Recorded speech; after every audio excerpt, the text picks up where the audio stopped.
Simple lang naman ang mga kondisyon ko.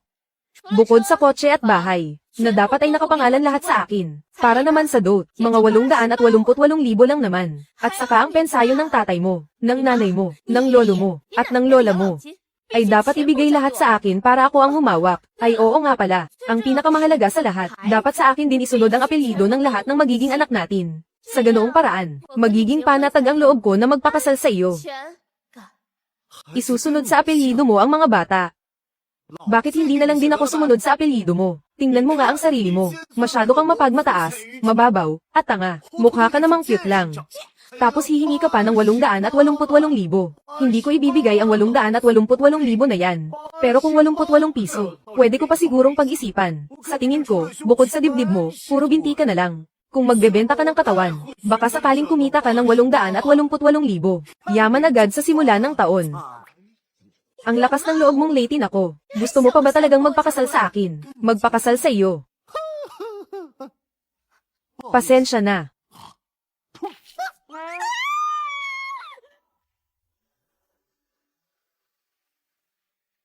Langit.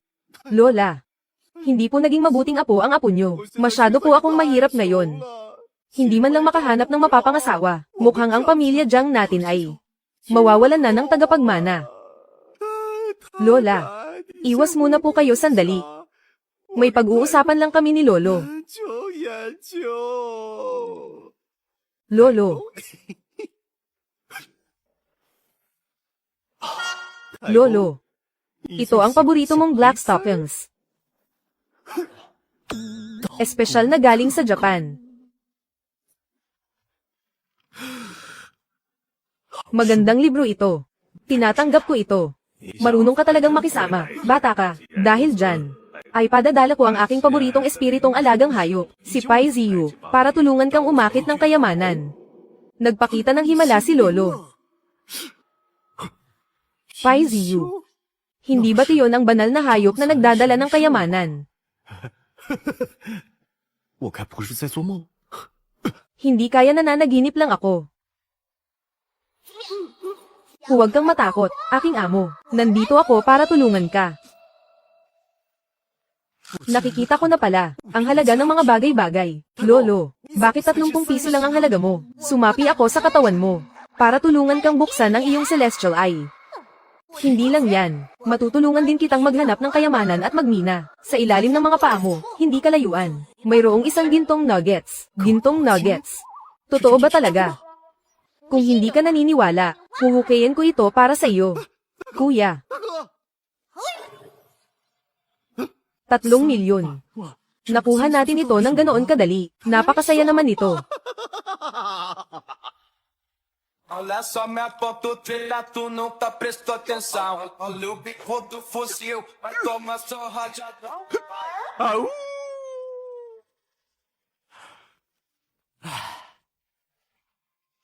Pai Ziyu. Ikaw talaga ang maswerteng bituin ng pamilya natin. Bahagi rin naman ako ng pamilya Jiang. Aking amo, palagi kong susuriin para sa iyo. Ang mga nakatagong kayamanan sa malapit, ngunit mahina pa ang aking espiritual na lakas ngayon. Kaya ang kaya ko palang matukoy ay, ang mga kayamanan sa loob ng 1 kilometro mula sa iyo. Kapag marami ka ng naipong yaman, mas malawak na lugar na ang maaari kong galugarin. Sige. Aking munting maswerteng bituin. Kapag naibenta ko na itong gintong nuggets, magpapakasasa tayo sa pagkain at inumin. Kakain at iinom ng walang humpay. Magsasaya gabi-gabi. Mamumuhay sa karangyan. Magpapakasaya ng todo. At magpapakalunod sa makulay na buhay gabi. Gaya nga ng sabi nila, ang 4 na dakilang kaligayahan sa buhay. Kumain at uminom. Kumain at uminom lang talaga. Yehey!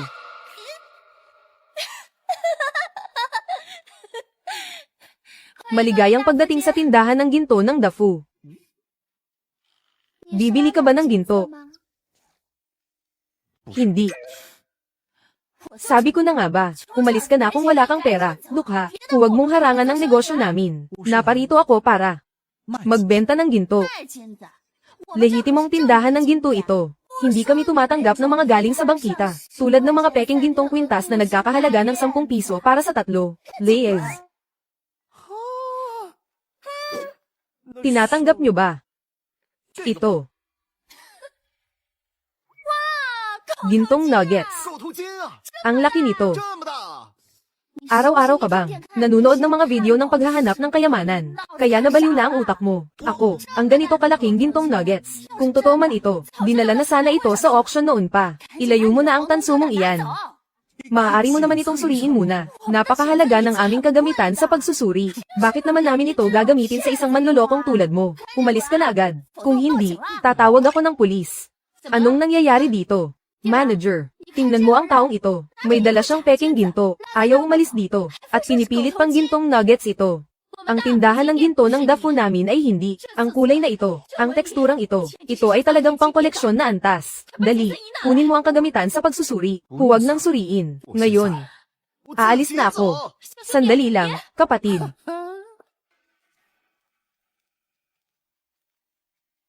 Ate, sinabi ni Master Zhao, kung sa taong ito ay hindi pa rin makakahanap ng gintong nuggets para protektahan ang bahay. Ang katawan ni Lolo ay patuloy na masisira ng masamang enerhiya. Ano nang gagawin natin ngayon?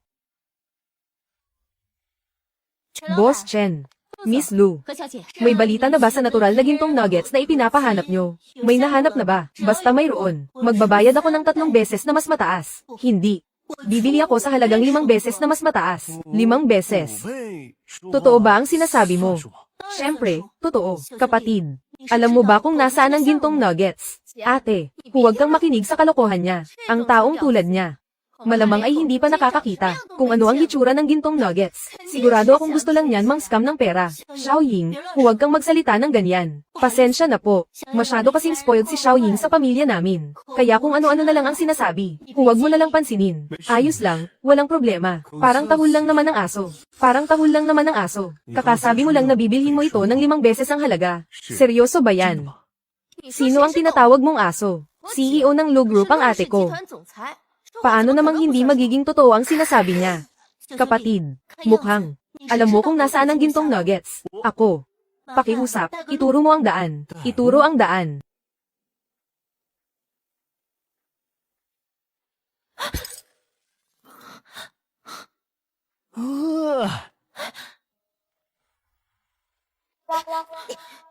Bastos. Napansin ko na, mukha ka talagang aso.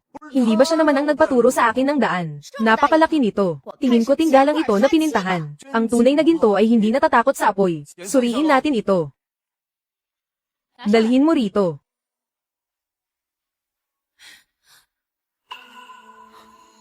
Siyam na porsyento at siyam ang kadalisayan ng ginto. Diyos ko. Ang pambihirang natural na gintong nuggets na ito. Ayon sa presyo sa merkado, nagkakahalaga ito ng hindi bababa sa 3 milyong yuan. Bibilhin ko ito sa 5 beses na halaga.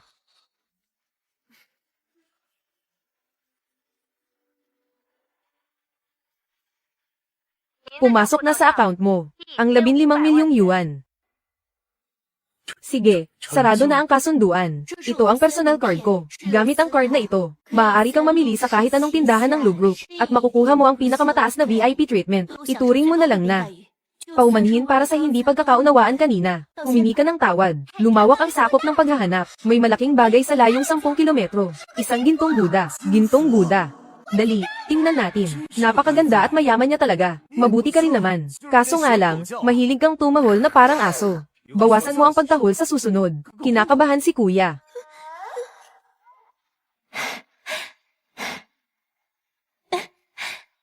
Tara.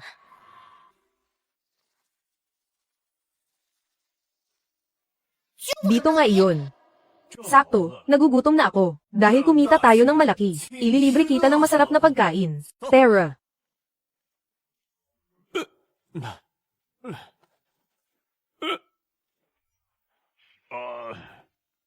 Nakuha rin sa wakas.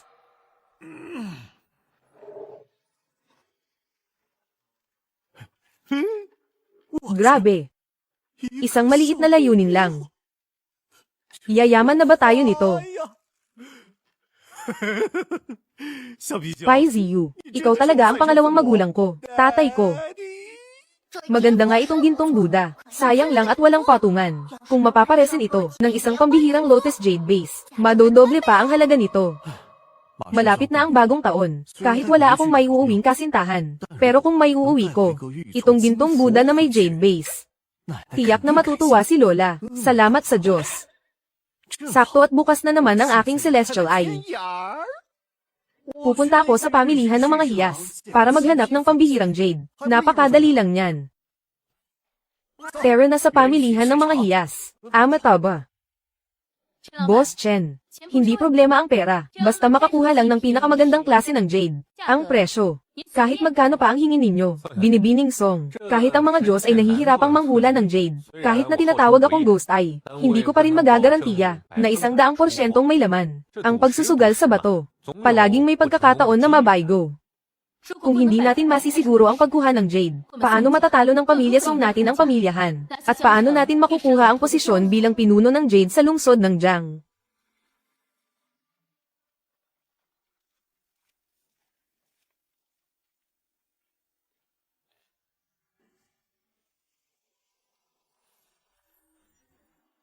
Sikat nga talaga ang tindahang ito. Sa isang tingin ko pa lang, may 5 o 6 na piraso na nagkakahalaga ng milyong-milyon. May ibubuga ang tindahang ito Iho. Ang labor market ay kaliwa paglabas mo. Hindi ako naghahanap ng trabaho. Nandito ako para bumili ng pinakamagandang klase ng jade. Pinakamagandang klase, ang mamahaling jade. Akala mo ba ay mabibili mo lang basta-basta, bago ka sa paningin ko? Unang beses mo bang maglaro ng crudo na bato? Oo, unang beses ko pa lang. Kung ganoon, tumingin-tingin ka na lang muna. Tapos na akong tumingin. Ito, at saka ito. Kukunin ko na lahat. Tumingin ka lang ng ilang beses at tapos na. Kadyong tao, ang pagpili ng crudo na bato ay nangangailangan ng masusing pagsusuri. Ang ganyang pagpili mo ng basta-basta, walang magandang lalabas dyan. Sinasabi ko sa iyo. Ginamit ko ang puso ko sa pagtingin. Sa ganyang tingin mo mula sa malayo, tinatawag mo pang pagpili gamit ang puso. Sa tingin ko, para ka lang namimili ng repolyo sa palengke. At saka, sa hitsura mong iyan na mukhang pulubi, nagpapanggap ka pa. Kaya mo ba talagang bumili? May tatak ako, baleno ang suot ko. Iho, tingnan mong mabuti, ang isang batong ito pa lang. Nagkakahalaga na ng 500,000. Sigurado ka bang bibilhin mo? Tingnan mo ang suot niya na galing lang sa bangkita. Baka kahit 500 piso ay wala siya. 500,000 kapalit ng 8 milyon. Higit 10 beses ang balik. Sulit na sulit ito. 500,000 lang pala. Ito, at ito rin. Kukunin ko na. Iho. Ang kabuuan ng mga batong ito ay nagkakahalaga ng 3 milyon. 3 milyon. Sa tingin ko ay nanggugulo ka lang dito. Sinasabi ko sa iyo, huwag ka nang magpanggap. Sa lagay mong iyan, paano magiging matagumpay ang bayad mo? Hula ko ang card mo na ito. Matagumpay ang pagbabayad. Matagumpay ang pagbabayad. Iho, magandang bagay ang pagkakaroon ng pera. Ngunit ang pagsusugal sa bato ay kailangan pa rin ng talas ng mata. Hindi ito binibili ng basta-basta lang. Tama nga. Sa tingin ko, ang isang pirasong iyon lang, ang maaaring makabawi sa puhunan. Ang iba ay basura na lahat. Iyon. Sa tingin ko, ang isang iyon sa tumpok na iyon, ang pinakakaraniwan, ang lakas ng loob mong magsalita ang boss Chen namin, ay kilalang ghost eye sa mundo ng jade sa lungsod ng Jiang. Ang lakas ng loob mong questionin ang husay niya. Gusto mo ba? Buksan mo na lang para malaman natin. Sige, buksan mo. Bakit parang sigurado ka yata, Irob? Sa tingin ko, hindi siya maniniwala hanggat hindi niya nakikita ang katotohanan. Sige, hiwain na ang bato.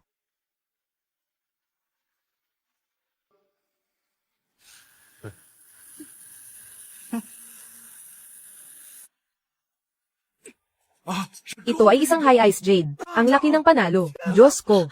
Ang ganitong uri ng ice jade, nagkakahalaga ng hindi bababa sa 10 milyon. Ito pala ay isang high ice jade. Tingnan mo ang kintab nito. Nagkakahalaga ito ng hindi bababa sa 10 milyon. Tsamba lang yan, sinuwerte lang siya. Kulay berde ito. Syempre naman, berde talaga ang karaniwang kulay ng jade. Para sa isang baguhang tulad mo, kung makakakuha ka ng ibang kulay ng ice jade, para ka na rin nakahukay ng ginto sa puntod ng mga ninuno mo.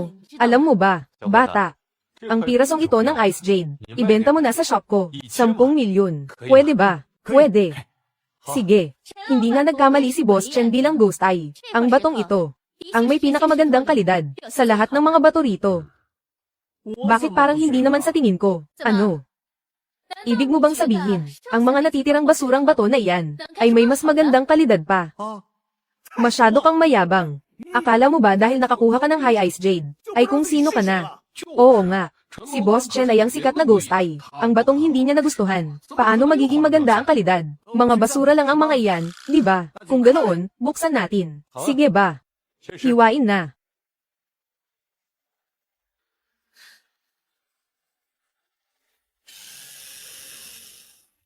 Imperial na berde. Ito. Boss, ito. Ito pala ay isang napakabihirang imperial na berde. Ito. Paano nangyari ito? Ang talas ng mata ng batang ito. Natalo pa ang ghost eye na si Boss Chen. At ang mga batong basta-basta lang niyang pinili. Lahat ay may pinakamataas na kalidad. Sino ba talaga siya? Imperial na berde. Ngayon lang ako nakakita nito sa buong buhay ko. Dahil nakakuha ka ng imperial na berde. Magbabayad ako ng 20 milyon. Ibigay mo na sa akin ang imperial na berde na ito. At magkaibigan na tayo. 20 milyon lang. Masyado ka namang sekim. Ito ay isang napakabihirang imperial na berde. Kapatid, magbabayad ako ng 30 milyon. Ibenta mo sa akin.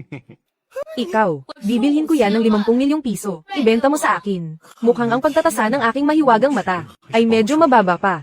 Dahil may tandang handang magbayad ng malaki. Bakit hindi ko papagsamantalahan? Deal. Kapatid, ang mga natitirang bato dito, bubuksan mo pa ba? Bubuksan ko. Dapat lang buksan. Magbukas ng isa. O huwag buksan lahat. Buksan lahat. Kung ganoon, buksan na nating lahat. Masyadong masikip kung ihuwi ko pa ng buo. Hiwain ang bato.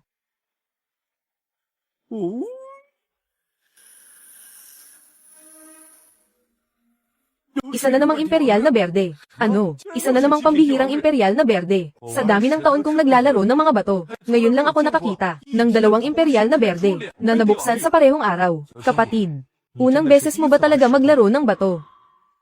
Diyos ko po. May X-ray vision ba siya? Anong X-ray vision ang sinasabi nyo? Boss Chen, pakihawak muna nito para sa akin.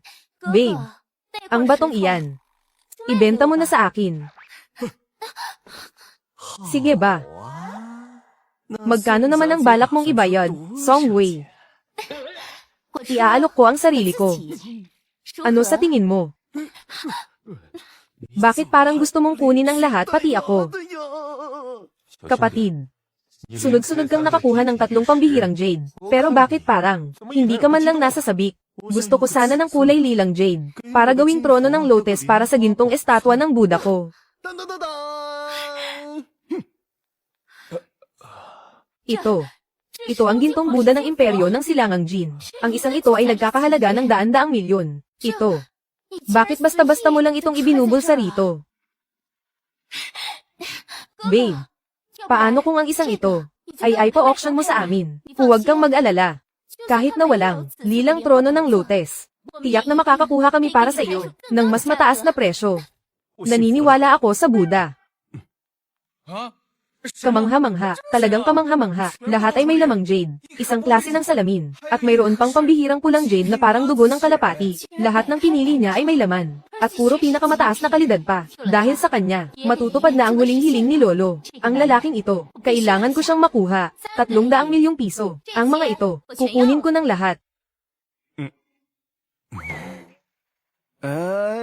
Dapat mong itabi ang isang ito para sa akin. Kailangan ko itong iuwi para ibigay kay Lola. Gustong-gusto ni Lola ang jade. Hindi malaki ang jading ito. Sakto lang para gawing pulse aries at iregalo sa kanya.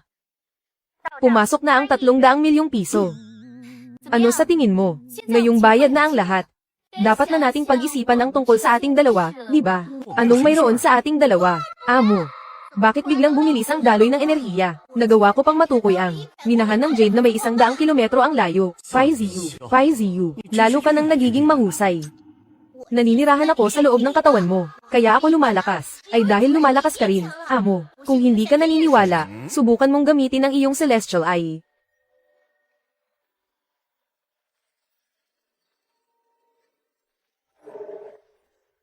Binibining song. Single ka ba simula isilang? Sumama ka sa akin.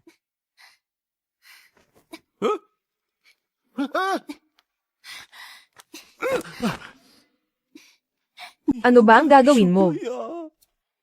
Malaking negosyo ito na nagkakahalaga ng 100 milyong piso. 100 milyong piso. Parang napakabilis naman ng takbo ng mga pangyayari.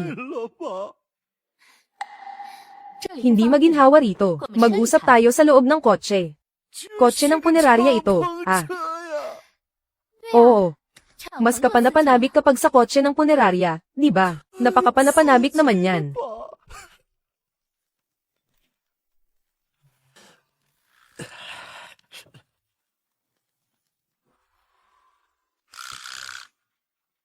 Masyadong kapanapanabik sa loob ng kotse. Ito ang kasunduan sa pagsa-auction. Ang gintong estatwa ng Buddha na iyon ay eksklusibong gamit ng pamilya ng imperyo ng Silangang Jin. Kung swertehin tayo, baka may benta natin ito sa halagang ₱100,000. Ito ba ang sinasabi mong negosyong nagkakahalaga ng ₱100,000? Oo naman. Kung hindi, ano pa nga ba? Ikaw. Huwag mong sabihin iba ang iniisip mo. Hindi iba ang iniisip ko. Hindi ko ibebenta. Regalo ko ito para sa bagong taon ni Lola. Lola. Halo, Lola. Ikaw na bata ka. Kakatawag lang ng matchmaker para magsumbong. Sinabi niyang sinira mo na naman ang blind date mo. Gusto mo ba talaga akong patayin sa galit? Bakit napakatigas ng ulo mo? Lola po, ang taong ipinakilala ng matchmaker ay hindi naman pumunta para sa blind date. Pumunta siya para maningil ng utang. Malinaw na pagnanakaw ang ginagawa niya, di ba? Hindi mo naman pwedeng isisi sa akin iyon. Nangangatwiran ka pa talaga. Wala akong pakialam. Kung hindi ka magdadala pa uwi ng kasintahan ngayong taon, huwag ka na rin umuwi ng bahay. Magbabagong taon na po agad.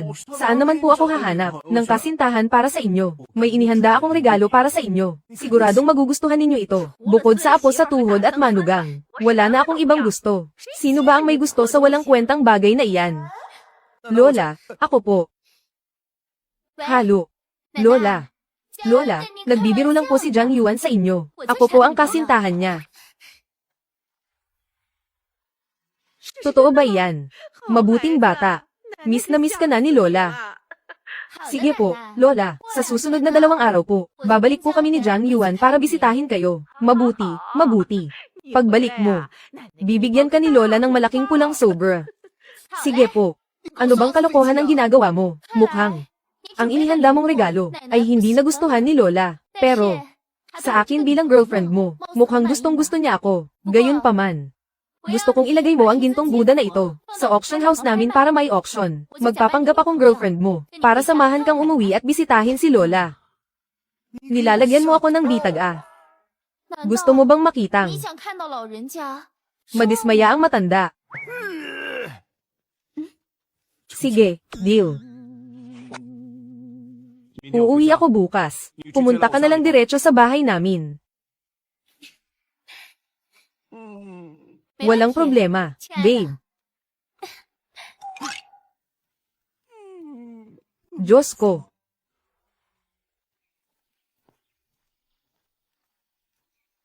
Hindi mabuti ang kalusugan ni Papa. Ang pampalakas na pil na ito ay para lumakas ang katawan niya. Kung pera ang ibibigay ko kay Mama, tiyak na sisisihin niya ako. Itong jade na bracelet naman. Tiyak na magugustuhan ito ni Lola. Ma. Mag-isa ka lang bang bumalik? Narinig ko kay Lola na may girlfriend ka na raw. Bakit hindi mo isinama pa uwi, Tia? Naniwala ka naman doon. Baka naman ginawa lang niya iyon para pasayahin ang matanda. Imbento lang na kwento. Ma, susunod siya mamaya. Nasaan si Papa? Ang papa mo ba? Nangisda siya. Ito ba ang dala mong regalo? Ang mga basurang ito. Paano mo nagawang bitbitin papasok dito?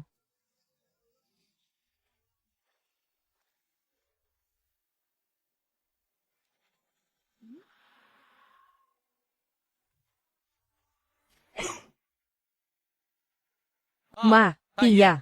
Manigong bagong taon po. Mabuti pa ang anak ko. Napakabait. Ito ang dala ko para sa inyo. Regalo sa bagong taon. Tingnan mo ang anak ko. Napakaraming baniling gamit. Buti na lang at Mercedes-Benz ang dala niya. Kung hindi kasya ang lahat ng ito. Lola, ipinabili ko pa ito sa kaibigan ko. Mula sa ibang bansa para sa inyo. Mga imported na vitamins. Para po sa kalusugan ninyo. Napakabait na bata. Mahal siguro ito. No, hindi naman po. Mga 1 o 2,000 lang.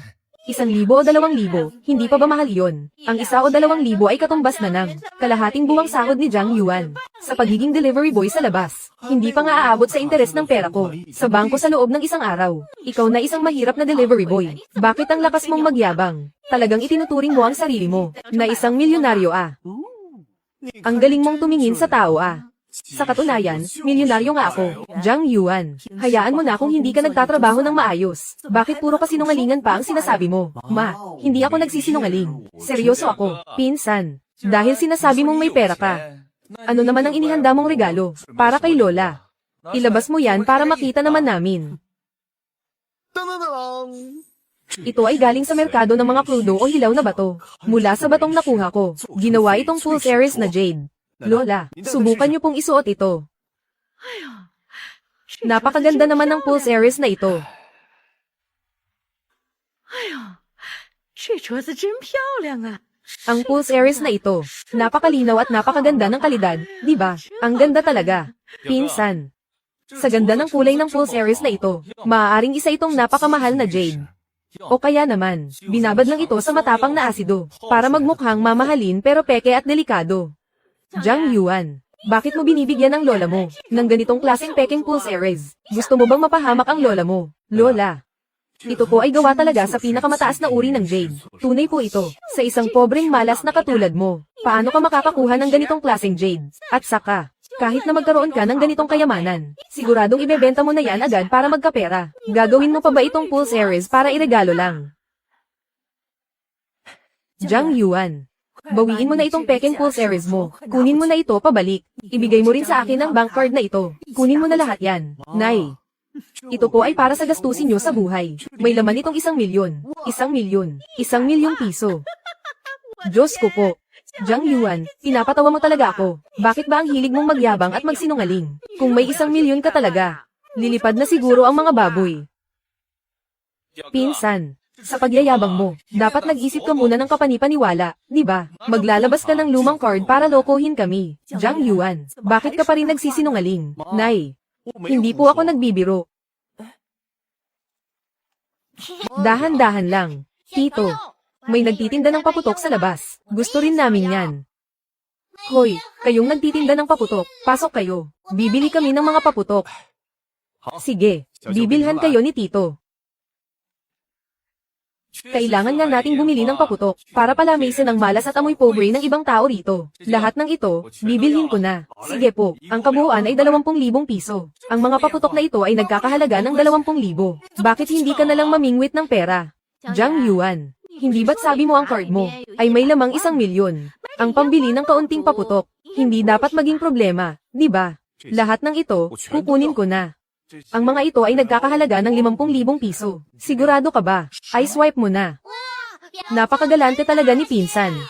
Nagkukunwari lang yan na mayaman. Hindi ako naniniwalang makakabayad ka. Matagumpay ang pagbabayad. Ang natitirang balanse ay 50,000.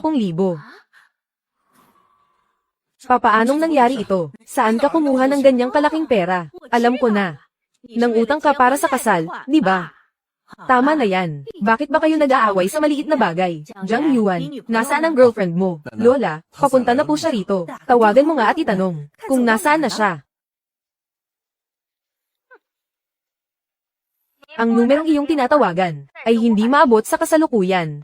Ang numerong iyong tinatawagan ay hindi maabot sa kasalukuyan. Ano bang klaseng signal ito? Hindi man lang makatawag. Alin kayang bahay dito ang kina Jiang Yuan? Excuse me. Bata, maaari bang magtanong? Alam niyo ba kung nasaan ang bahay ni Jiang Yuan? Tito ko po si Jiang Yuan. Ate, sumunod ka sa akin. Ihahatid kita roon. Mabuti naman. Tara. Sumakay ka ba ng helicopter papunta rito? Mag-reply ka naman sa WeChat. Bakit hindi nakita makontak ngayon? May ganoon nga ba talagang tao? Ang galing talaga ng anak ko. Ang girlfriend ng anak ko ay isang executive sa Lu Group. Kung gusto niyang pumasok sa pamilya namin, dapat siyang sumunod sa akin. Kung ganoon, bakit hindi mo siya papuntahin dito? Papuntahin mo, titingnan natin kung darating. Wala kang pakialam. Kung hindi lang dahil sa promosyon, sino ba namang magtitiyagasa? Matabang babaeng iyon na tumitimbang ng 200 kilo. Nabalitaan kong kahit ang pinakapangit na babae sa baryo, ay hindi mo magawang mapasagot. Gaano kaya kapangit ang babaeng? Papayag na maging girlfriend mo. Tingnan mo nga, pangit ba ako?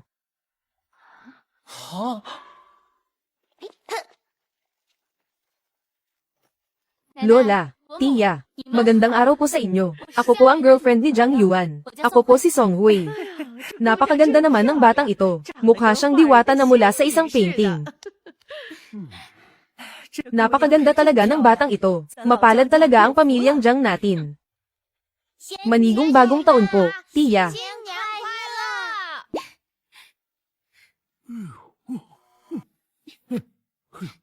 Bibigyan kayo ni Tia ng ampaw. 谢谢舅妈 Salamat po, 谢谢 Tia. 舅妈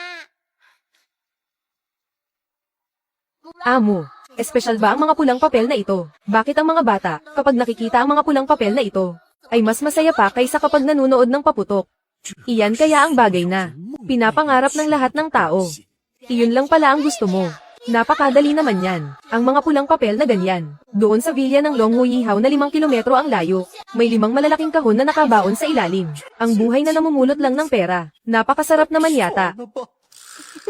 Jiang Yuan, bakit ka mamimiti ng mag-isa riyan? Lola, ano nga ulit ang sinabi mo kanina? Tiyak na tungkol sa pagbili ng bahay para sa kasal ang sinasabi niya. Bahay para sa kasal. Nagkukunwari ka pang mayaman. Tingnan mo kung paano kita ibubunyag ngayon. Ikaw na hampas lupa ka. Pinsan, nabalitaan kong ang Longhuihaw ay nagsimula ng magbenta kamakailan. Bumili ka na agad ng isa. Kapag nahuli ka, baka maunahan ka pa ng iba. Longhuihaw.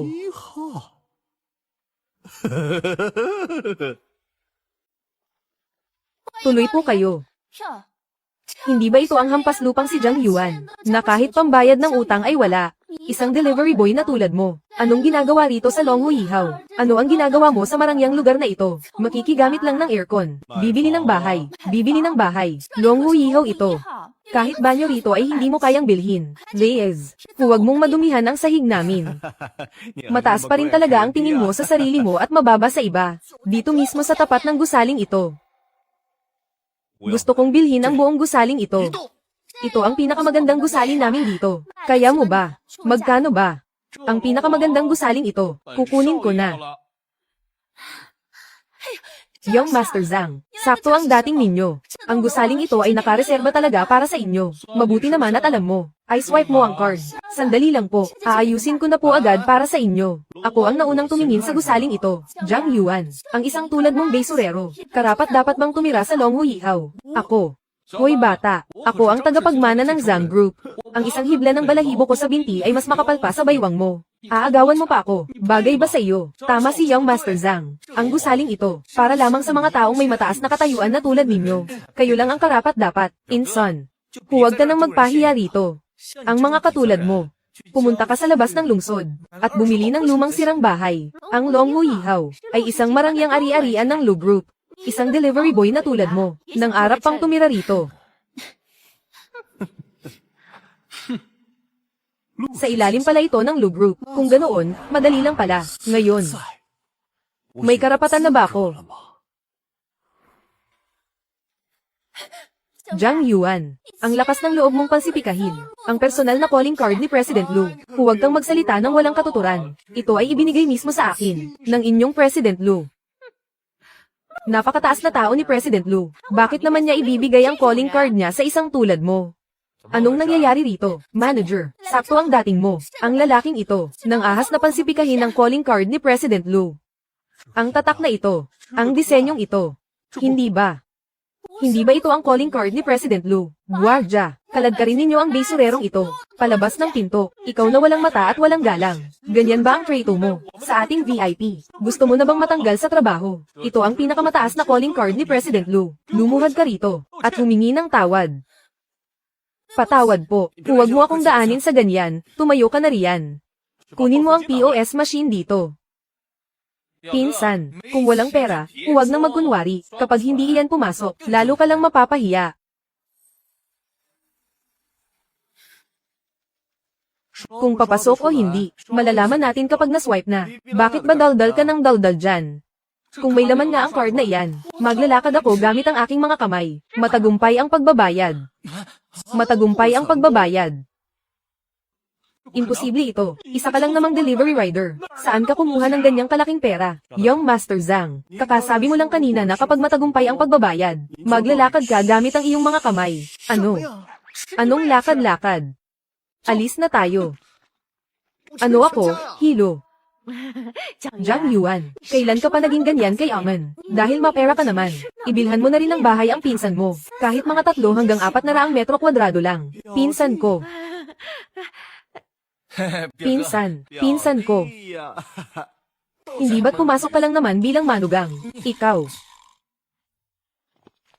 Ginoong Jiang, ito ay inihanda para sa inyo. Ang 24 na oras na numero ng inyong pribadong butler. Sabihin niyo lang po kung may kailangan kayo. Salamat, Boss Jiang. Halo. Sagutin mo ang tawag. Panginoon. Kung ganoon, maghukay na tayo. Sige. Nahukay na. Ang perang ito. Bakit parang lalong dumarami habang ginagastos ko? Magandang umaga. Aking butler. Ideposito mo ang pera ko. Sa card ko. Sige po, Ginoo. Ano? Anong nangyayari? Ang minahan ng Jade ng kumpanya natin sa Myanmar, dahil sa armadong labanan sa lugar na iyon, ay natigil na ang operasyon ngayon. Maraming shareholder ang nasa kumpanya ngayon. Hinihiling na kanselahin ang kontrata, at magbayad ng danyos. Minahan ng Jade. Mga 60 kilometro sa silangan. Sa loob ng kagubatan ng bundok, hindi ba't mayroon doon? Panginoon, may natuklasan akong isang sinaunang libingan. Sinaunang libingan. Ang minahan ng Jade na ito, ang pinakamahalagang ari-arian ng kumpanya natin. Kapag huminto ang operasyon, haharapin ng kumpanya natin ang pagkabangkarote. Ganyan ba ka, seryoso? Hindi maaari, hindi ko hahayaan na bumagsak ang kumpanya ni Lolo. Halo. Tulungan mo akong kunin ang numero ni Lee Yifan mula sa pamilya Lee. At ipadala ito sa akin. Bilis. Boss Song. Hahanapin niyo si Young Master Lee. Bagamat ang pamilya Lee ay kilala sa industriya ng Jade sa Jiangcheng. Ngunit ang Lee Yifan na iyon ay ang pinakasikat na playboy. At matagal ka na niyang pinagnanasaan. Kung pupuntahan mo siya ngayon, huwag mo nang sabihin yan. Sa ngayon, ang pondo lang ng pamilya Lee ang makakatulong sa atin sa kagipitan. Basta matulungan lang si Lolo. Kahit na mapilitan akong pakasalan ng taong pinakakinasusuklaman ko, papayag ako. Hello. Anong President Lee? Kung may problema ka, hindi ba dapat sa akin ka muna humingi ng tulong? At saka, boyfriend mo naman ako. Ano bang sinasabi mo? Negosyo ito na nagkakahalaga ng bilyon-bilyon. Paano mo ako matutulungan? Sa tingin ko nga, ako lang ang makakatulong sa iyo. May alam akong mas maganda. At mas malawak na minahan. Ano ang sinabi mo? Jiang Yuan, nagbibiro ka ba? 3 taon nang naghahanap ang kumpanya namin sa Myanmar, bago nakahanap ng isang dekalidad na minahan. Paano mo naman basta-basta na lang? Hindi ako nagbibiro. Pwede kong ibigay sa iyo ang lokasyon ng minahang ito, para matulungan kang malampasan ang krisis. Kung totoo ang sinasabi mo, walang katumbas ang halaga niyan. Sabihin mo, anong gusto mo? Isa itong dekalidad na minahan. Puro ice species jaded pataas ang nandoon. At mayroon pang ang Imperial Green. Imperial Green, kung sasabihin ko sa iyo ang lokasyon ng minahan, hihingi ako ng hindi bababasa. 20% ng shares. Basta't totoo ang sinasabi mo, kahit 30% pa ay ibibigay ko. Pero, may isa akong tanong. Paano mo nalaman na? Dekalidad nga ang minahang iyon. I-send ko sa iyo ang lokasyon ng minahan. At magpadala ka ng exploration team para tingnan ito. Kung nagsisinungaling ako, hindi ako kukuha kahit 1 sentimo. Talaga. Sige. Kung ganoon, pumunta na tayo ngayon. Tayo na. Bilis.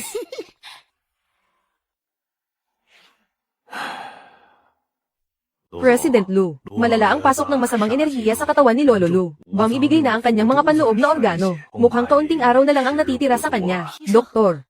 Talaga bang? Wala namang ibang paraan.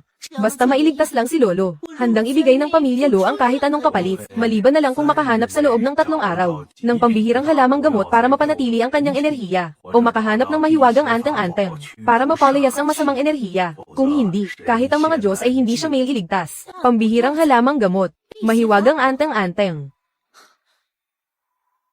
Hello, Boss Wang. Gamitin mo ang lahat ng koneksyon mo para tulungan akong maghanap sa merkado ng lahat ng sinaunang halamang gamot na may mataas na kalidad. Kahit magkano pa yan, ang pamilya Lu ay bibilhin yan. Huwag kayong mag-alala, President Lu. Aasikasuhin ko na ito agad. Pero ang mga ganitong halamang gamot ay napakahirap hanapin. Gawin mo lang ang makakaya mo.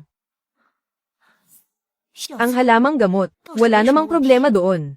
Pero, saan naman tayo makakahanap ng mahiwagang gamit na pantaboy ng masamang espiritu? President Lu, nabalitaan ko na may sikat na kolektor sa timog ng lungsod.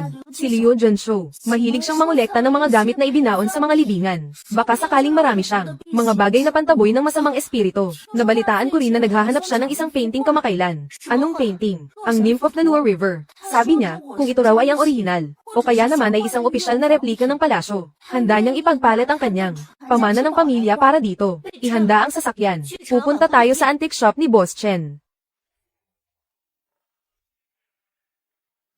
30 milyon. 50 milyon. 80 milyon. Grabe naman. Kapag pinagsama-sama ang lahat ng ito, halos aabot na sa 200 milyong piso. Panginoon, dahil dumami ang inyong kayamanan, lalong lumawak din ang sakop ng aking paghahanap ng kayamanan. Kung ganoon pala, yayaman talaga ako nito. Ano naman ang maliliit na pulang prutas na ito? Iyan ang 1,000 taong cinnamon. May kakayahan itong magpanumbalik ng buhay. Kahit ordinaryong tao ang kumain niyan, kaya nitong magpagaling ng lahat ng lason. Narinig kitang bumahing kanina, kaya pumitas ako ng ilan para sa iyo. Tikman ko nga muna ang isa.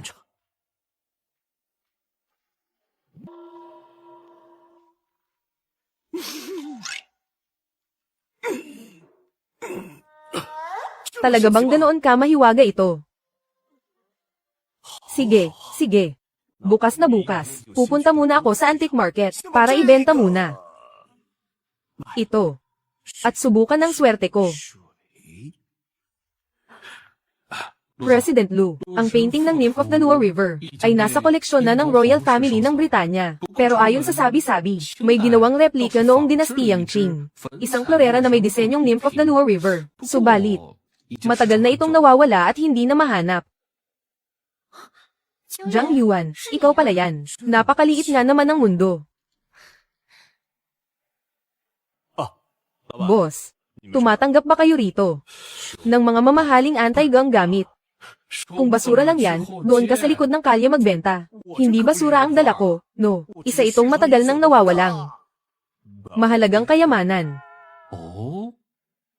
Anong klaseng mahalagang kayamanan naman ang mayroon ka?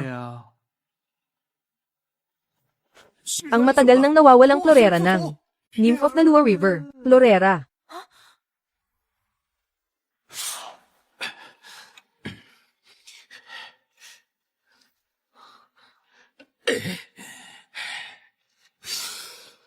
Ang kalidad ng pagkakagawa nito, ang sining ng pagkakapinta, posible kayang ito nga ang matagal nang nawawalang florera ng Nymph of the Luo River. Sa tingin ko, ang mababang taya rito ay 40 milyong piso. 40 milyon. 40 milyon. Dodoblehin ko ang alok. Akin na ang florerang ito. Sige, sarado na ang kasunduan. Bro Jiang, talagang hindi ka dapat minamaliit. Kung mayroon ka pang makuhang iba na magagandang kayamanan sa susunod, alalahanin mo muna ako, ha? Bibilhin ko sa iyo sa mataas na halaga. Oo naman, walang problema.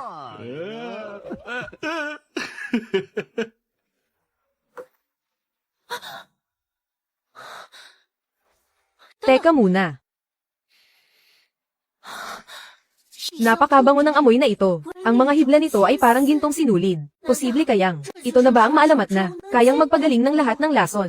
Ang napakahalagang gamot na legal iligtas buhay. 1,000 taong cinnamon. Ang bagay na ito. Meron pa ako niyan. Tingnan mo. Zhang Yuan. Malubha ang sakit ng lolo ko. Kailangan na kailangan niya ang gamot na ito para mabuhay. Handa akong magbayad ng malaking halaga para bilhin iyan. Mas mahalagang magligtas ng buhay. Kaya kunin mo na ito bilis. Ako. Teka, ito. Tama na. Jiang Yuan. Salamat sa iyo. Kung mapapagaling nito ang lolo ko, tiyak na gagantimpalaan ka ng pamilya Lo. Mas mahalagang magligtas ng buhay. Bilis, pumunta ka na. At saka nga pala, yung tungkol sa pagpapakasal sa akin bilang kabayaran. Huwag mo nang alalahanin yun.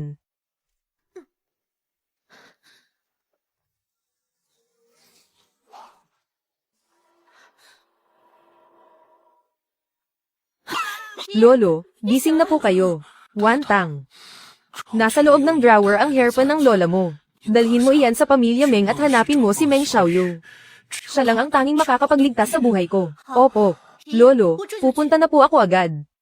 Yayaman na tayo. Yayaman na tayo. Panginoon, kagagaling ko lang mag-imbestiga. May ilang sinaunang aklat ng tradisyonal na gamot, at naroon ang race eta para magamot ang sakit ng lolo ni Luwantang. Pixia. Alam mo namang hindi ako mahilig mag-aral. Yung mga acupuncture na yan, at mga acupuncture points, sinasakit lang ang ulo ko riyan. 哎呀， Huwag kayong mag-alala, Panginoon. May paraan ako.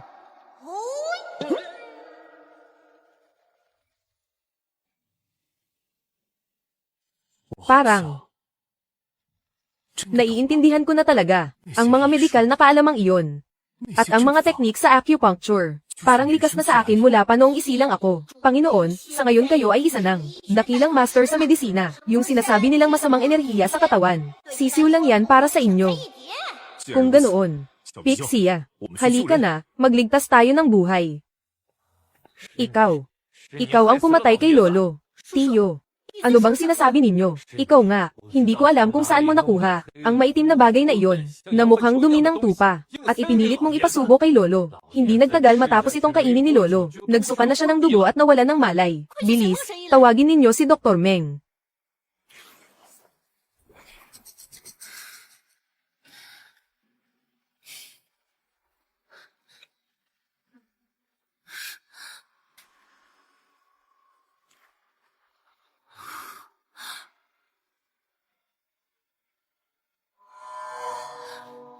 Hindi karaniwang sakit ang dama po kay Lolo Lu. Mukhang may masamang enerhiya sa loob ng katawan niya, na naipon sa paglipas ng maraming taon, at unti-unting umuubos sa kanyang lakas. Malubha na talaga ang lagay niya. Dr. Meng, pakiusap, gawin ninyo ang lahat, para mailigtas ang aking lolo. Ang pamilya Lu namin, ay handang ibigay ang kahit na anong kapalit. Hindi sa ayaw ko, kundi wala na talaga akong magagawa para iligtas siya.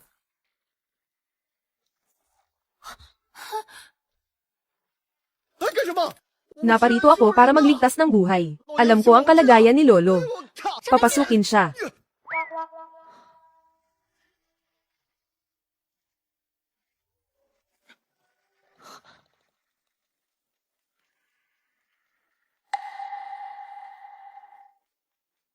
Doktor ka ba? Siyempre naman. Hindi kaya. Kung ganoon, anong ginagawa mo rito? Malubha na ang sakit ni Lolo. Wala nang lunas. Hindi ito kayang gamutin ng ordinaryong tao. Isa kang manloloko. Nagdala ka ng kung anong kakaibang gamot. Para patayin si Lolo. Ang kapal ng mukha mong bumalik pa rito. Gago ka. Dr. Meng. Ito po ang ipinainom ko kay Lolo. Ito. Ito ang 1,000 taong cinnamon na matagal nang nawala. Ito ang 1,000 taong cinnamon. Kayo.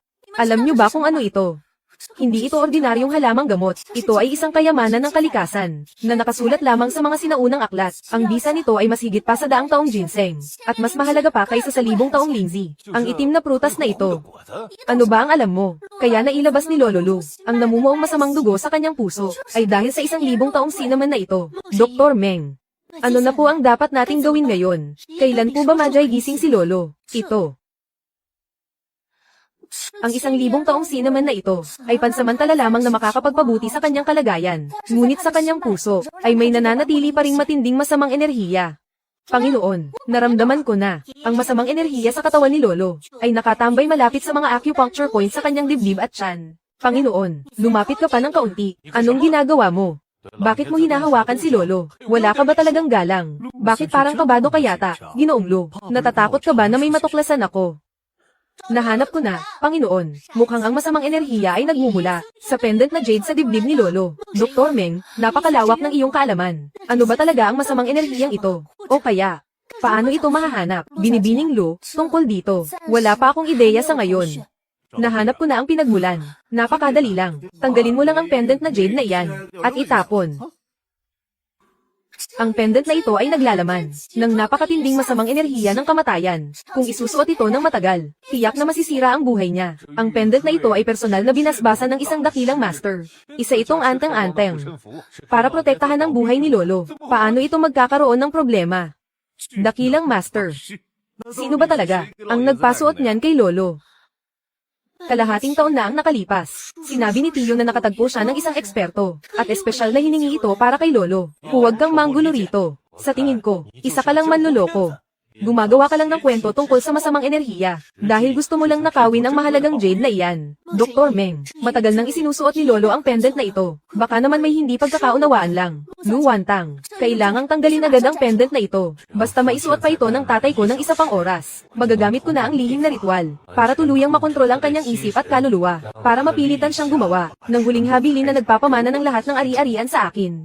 Hindi pwedeng masira ang plano sa huling sandali. Huwag mong tanggalin. Amulet ng proteksyon ng Lolo iyan. Kapag tinanggal mo iyan, malalagay sa panganib ang buhay niya. Dahil napakahalaga pala ng pendant na ito.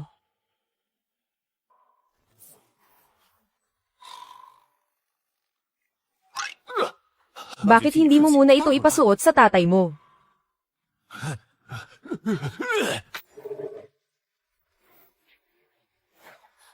Ang alakdan ng kadiliman na kumuha ng buhay. Sino ang mag-aakalang ang ganitong uri ng lason ay pinalaki sa isang lugar na puno ng matinding enerhiyang yin? Panginoon, Panginoon, napakalinis ng enerhiya ng maliit na alakdan na ito. Napakalakas na pampalusog. Hayaan mong kunin ko ito. Ang alakdan na iyon. Saan napunta? Baka naramdaman niyang napakalaki ng kasalanan niya, kaya wala na siyang mukhang may haharap, at nagpakamatay na lang. Lolo, gising na po kayo. Gising na.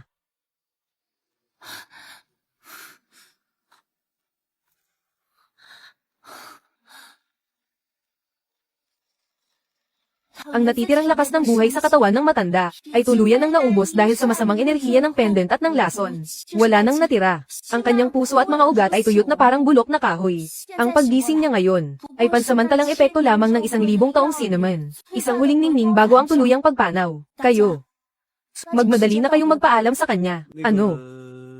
Sino ang mauuna sa inyo? O kaya, ako na ang mauuna. Sisimulan ko na. Lolo Lu. Magpapakita ako ng himala sa iyo.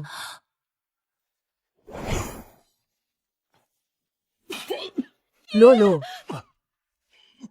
Jiang Yuan. Anong ginawa mo kay Lolo? Bata. Anong ginawa mo sa matanda? Sa ganyang kalagayan ng katawan niya, ginamitan mo pa siya ng karayom. Nigang iligtas ka ba ng buhay? O pumapatay ka ng tao? Hindi man lang ako nakahabol na masabi ang huling salita ko kay Lolo. Ang huling habilin. Hindi pa nakakagawa ng huling habilin ang matanda. Bakit kayo umiiyak? Napakasakit naman tingnan yan. Ligtas na ang matanda at wala ng problema. Walang kwentang daldal. Patay na ang tao. Paano pa siya magiging maayos? Lolo. Lolo Lu. Napakaginhawa. Bumangon ng patay. Multo. Hindi ako ang gumawa niyan. Walang kinalaman sa akin iyan. Si Master Jineng iyon. Hindi ako. Manahimik ka. Iyong kaibigan. Halika, maupo ka rito. Iyong kaibigan. Napakagaling ng iyong kamay sa panggagamot. Nagawa mong buhayin ng patay. Ang buhay kong ito ay utang ko sa iyo. Ang pamilya Lu namin ay may napakalaking utang na loob sa iyo. Jiang Yuan, salamat. Maraming salamat talaga sa iyo. Iya. Dapat kong bayaran ang malaking utang na loob na ito. Iya. Mayroon kaming pamana ng pamilya Lu. Ibibigay ko ito sa iyo ngayon. Pamana ng pamilya. Halika, halika, halika. Nakahahiya naman po ito. Pamana ng pamilya. Sa tingin ko, magkasundo kayo ni Wantang. Bagay na bagay kayo. Kung gayon, doblehin natin ang saya. Ngayong araw, ako ang magpapasya. Pumili ng magandang araw, at magpakasal ka na sa apo kong si Wantang. Ang mga ari-arian ng pamilya Lu ay magiging dote mo. Ito. Hindi maaari.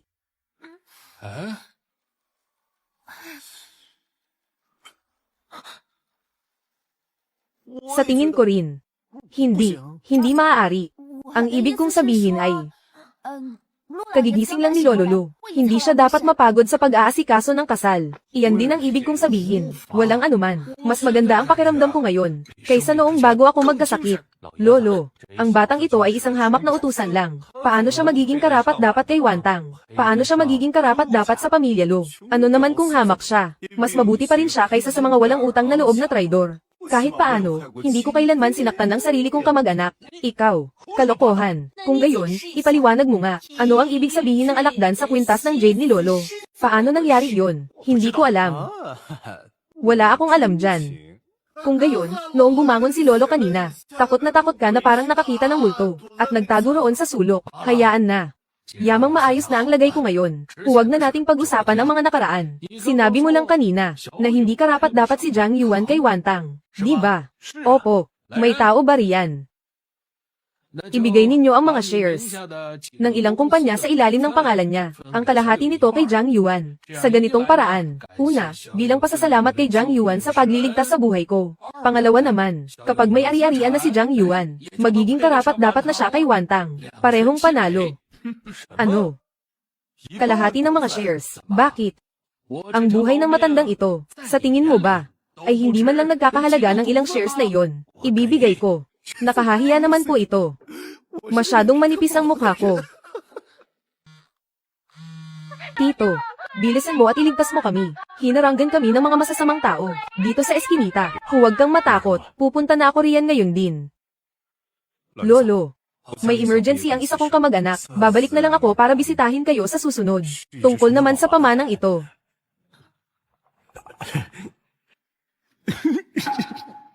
Itabi mo muna.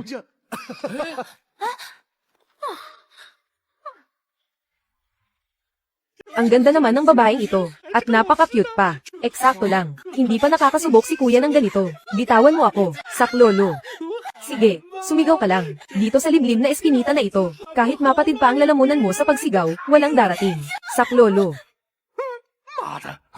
Sino namang pakialamero ang sumisira sa diskarte ko? Kayong mga barako, nananakot ng isang babae. Akala nyo ba nakakabilib yan? Masyado kang mapapel ah. Mga bro, sugurin nyo. Lumpuhin nyo yan. Anong nangyayari? Bakit hindi ako makagalaw? Gusto mo bang lumapit dito para masipa kita? Boss, mali po ako, patawad po. Kuya, parang awa mo na, palayain mo na kami. Pangako, hindi ko na uulitin. Ang titigas ng ulo nyo. Tara na, boss. Alis na tayo. Dahan-dahan lang, dahan-dahan. Tito, ang galing niyo po talaga. Xiao Hai, Xiao Yu. Sila ba ang mga pamangkin mo? Tito. Opo, MS. Kami po ang tumawag sa kanya. Pinapunta namin si Tito para iligtas tayo. Maraming salamat sa iyo ah. Gintong aso. Medyo may itsura ka rin pala.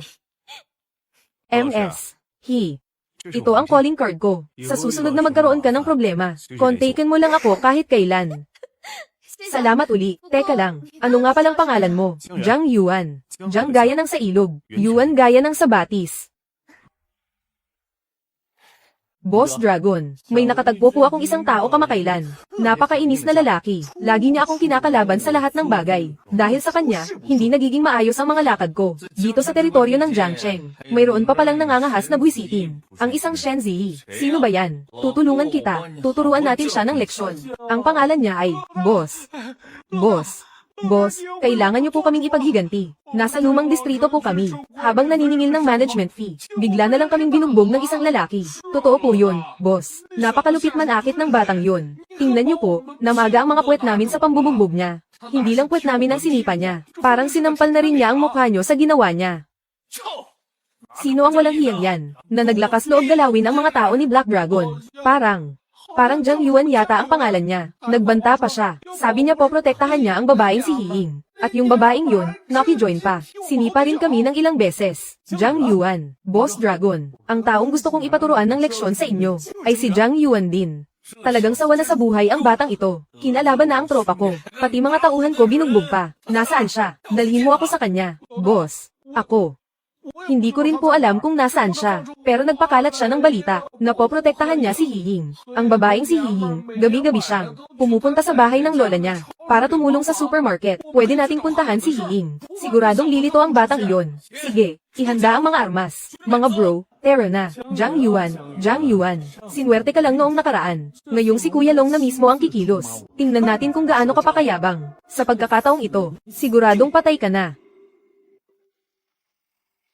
Hindi ko akalain na ang tito ni na Xiaohai at Xiaoyu ay hindi lang gwapo, kundi may paninindigan pa sa katarungan. Sana makita ko siyang muli agad. Hoy, matanda, may nagpoprotekta sa bata, pero ikaw na matanda, sino ang magliligtas sa iyo? Lola. Lola, Lola. Lola. Lola. Umalis kayo. Hoy, nene, ang ganda mo rin pala. Ikaw ba ang bumugbog sa mga tauhan ko? Kasalanan nila iyon, ginasto nila iyon. Boss, kung may galit kayo, sa akin nyo ibuhos. Huwag nyo pong saktan ang apo ko. Lola.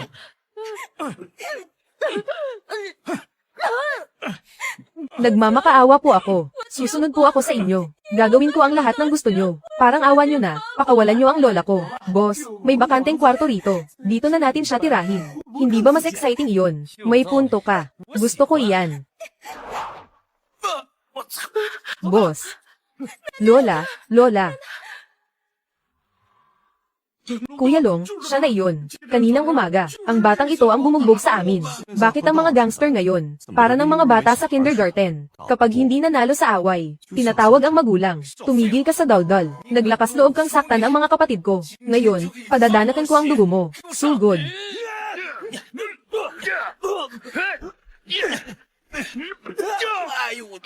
Sa ganitong klaseng lampang suntok, nagagawa niyo pang mag-astang gangster. Boss, mali po ako. Patawarin niyo po ako. Sige ba? Pero kapag nakita pa kitang muli, na gumagawa ng kalokohan, sisiguraduhin kung wala ka ng magiging anak o apo. Boss, hindi ko na po uulitin.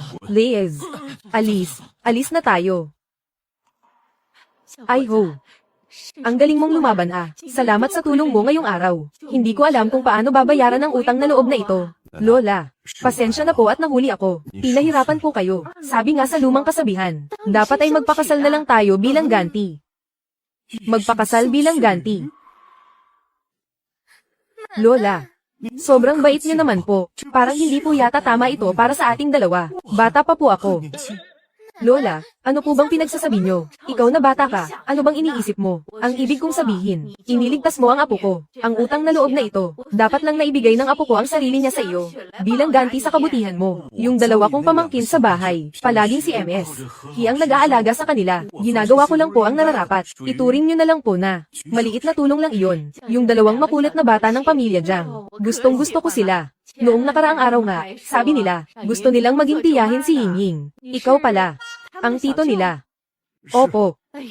Aba, napakaliit nga naman ng mundo. Sa tingin ko, ayos na ang usapan na ito. Sa mga susunod na araw, isasama ko si Ying. Pupunta kami sa inyo para formal na mamamanhikan. Lola, bakit po parang lalong lumalayo ang usapan natin? Gabi na po. May kailangan pa po akong asikasuhin. Mauna na po ako. Aalis na po ako. Master, may nahanap na naman akong kayamanan. Ano iyon? Sa pagkakataong ito, dalawang magandang bagay ito. Isang sinaunang aklat na tinatawag na kumpletong paliwanag ng mga orasayon. Nakasulat doon, ang maraming nawawalang mga orasayon, mga sumpa, at mga paraan para tanggalin ang mga ito. May kasama ring isang kahon ng mga sinaunang anteng-anteng. Handa na ang lahat ng ito, punong-puno ng enerhiya. Mga orasayon, parang mas interesante ito kaysa sa mga antigo, o sa medisina. Ano ba ang partikular na gamit ng mga ito? Napakarami po. May Golden Body Charm para sa proteksyon at kaligtasan. Ang Five Thunders Charm naman ay para magpatawag ng kidlat. Ang Invisibility Charm ay para pansamantalang maglaho. Ang Exorcism Charm ay pantalo sa mga masasamang espiritu. At ang Fireball Charm para magpakawala ng bolang apoy. Marami pa po iyan. At dahil mayroon ka ng kumpletong paliwanag ng mga orasayon, anumang orasayon ang kailanganin mo sa hinaharap, sundin mo lang ang mga hakbang sa aklat, at iguhit mo lang ito. Ayos na. Invisibility Charm. Ganoon lang ba kadali iyon? Paano naman gamitin iyon? Simple lang. Master, Alin man ang gusto mong gamitin. Bigkasin mo lang ang pangalan ng Orasayon. At ako na ang baalang mag-activate nito para sa iyo. Itong Golden Body Charm. Ang lupit pakinggan ng pangalan. Isa itong Orasayon para sa depensa. Kayang bumuo ng gintong liwanag na poprotekta sa katawan. Hindi tatablan ng kahit anong patalim o bala. Hindi rin malalapitan ng masasamang elemento. Pangunahing gamit nito ay para sa kaligtasan. Master, gusto mo bang gamitin ito? Parang hindi ko naman kailangan iyan. Pero pwede itong ibigay kina Papa at Mama. Pati na rin kay Lola. Sa ganitong paraan, masisiguro ko ang kanilang kaligtasan. Sige po. Pag uwi natin, gagamitin ko agad iyan sa kanila. Napakagaling. Mula ngayon, ang Lola ay hindi na kailangang umakyat ng bundok para magdasal kay Buddha. Ako na lang ang sambahin niya. Sapat na. Ang walang kwentang Jiang Yuan na iyon. Sigurado ako, binugbog na siya ni na Boss Dragon. At nakasubsob na sa lupa, hindi na makabangon. Ang lakas ng loob niyang kalabanin ako. Iyan ang napala niya. Hello, mahal ko. May magandang balita ako sa iyo. Iyong nakakairitang Jiang Yuan na iyon. Hindi marunong matakot sa kamatayan. Binangga ang mga tao ng Black Dragon Gang. Ngayon, siguradong baldado na siya sa bagbog. At hindi na mahagilap. Talaga ba? Napakasaya naman. Dati ko pa hindi may sakmura ang Jiang Yuan na iyon. Nagkapera lang ng kaunti. Nakalimutan na kung sino siya. Terra, mahal ko. Mag-celebrate tayo ngayon. Sige ba? Totoo ba? Talaga bang Maple Alias sa bagbog si Jiang Yuan? Syempre naman. Si Boss Dragon mismo ng Black Dragon Gang ang kumilos. Ano pa bang aasahan sa batang iyon? Jiang Yuan, siwerte ka lang ng kaunti. Ano naman kung nagkapera ka ng biglaan? Isang hampas lupang walang backer. Madali ka lang naming pipiitin. Mahal ko. Huwag mo nang isipin ang malas na taong iyon. Tingnan mo, may bagong labas ang Chanel. Gusto mo bang ipasyal kita doon? Sige po. Ikaw talaga ang pinakamabait sa akin. Terra na.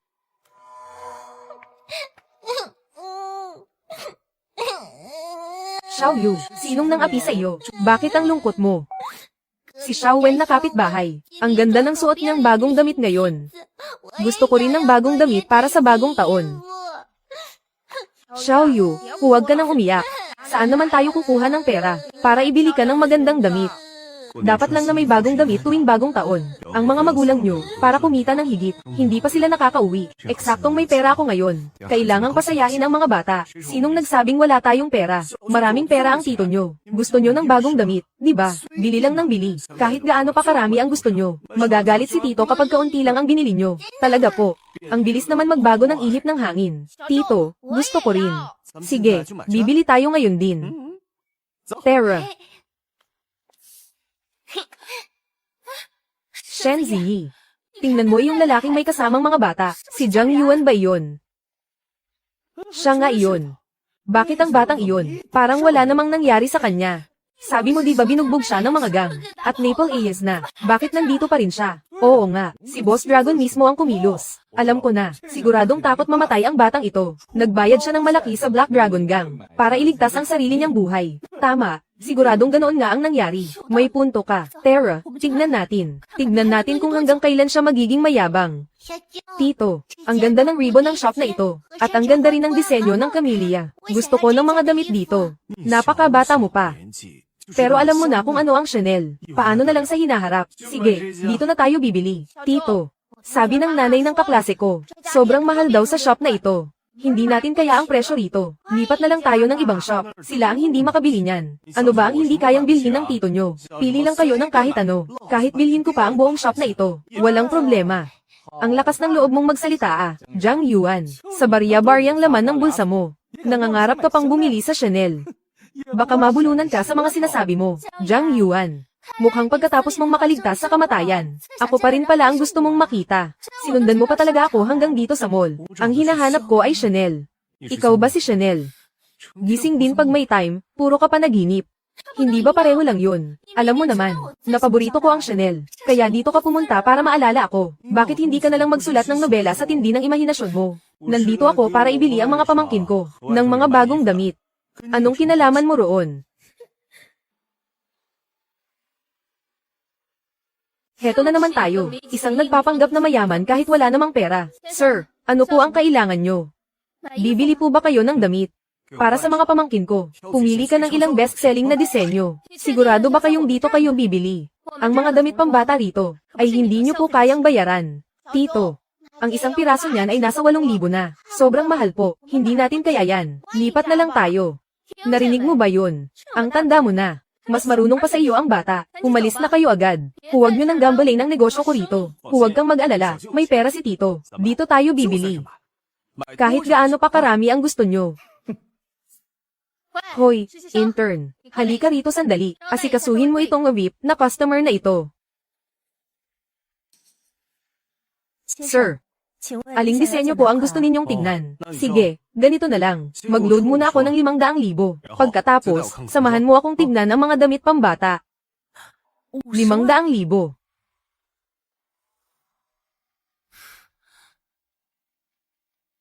Sige na, pumili na kayo ng damit, Jiang Yuan. Kahit gusto mong magpasikat sa harap ko. Hindi mo kailangang mag-load ng 500,000. Ilang biyahe ba ang kailangan mong gawin para sa 500,000 yan? Ilang delivery ba ang dapat mong tapusin? Para lang mabawi ang perang yan. Nagpapanggap ka lang na mayaman. May VIP card ako.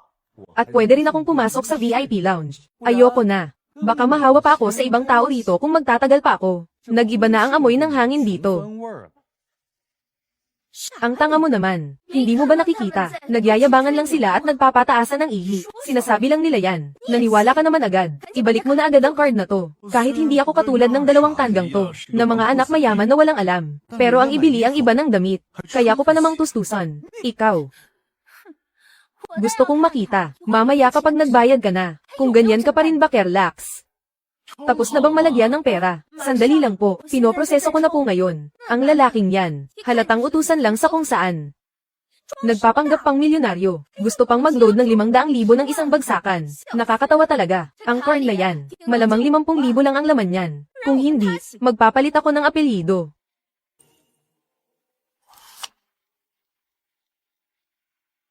Sir, paki-input po ang inyong password.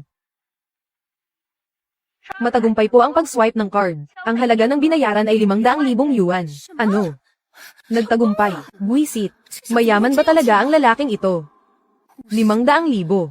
Ginastos lang ng ganoon kadali. Kung hindi ko lang siya hiniwalayan noon, hindi ba't sa akin sana mapupunta ang lahat ng perang yan? Hindi ko na rin kailangang magtiis araw-araw, at magpanggap na masaya sa tabi ng pangit na lalaking ito. Ang pera ng batang ito, hindi ba dapat ay ginamit na niya, para pambayad sa Black Dragon Gang para sa buhay niya? Bakit ang dami pa rin niyang pera? Sir, heto na po ang inyong card. Mayroon pa po ba? Kaming maipaglilingkod sa inyo. Nakapili na ba kayo? Nakapili na. Gusto ko pa rin yung intern kanina. Siya ang mag-asikaso ng bayad ko. Liz, ibigay mo sa kanya ang card.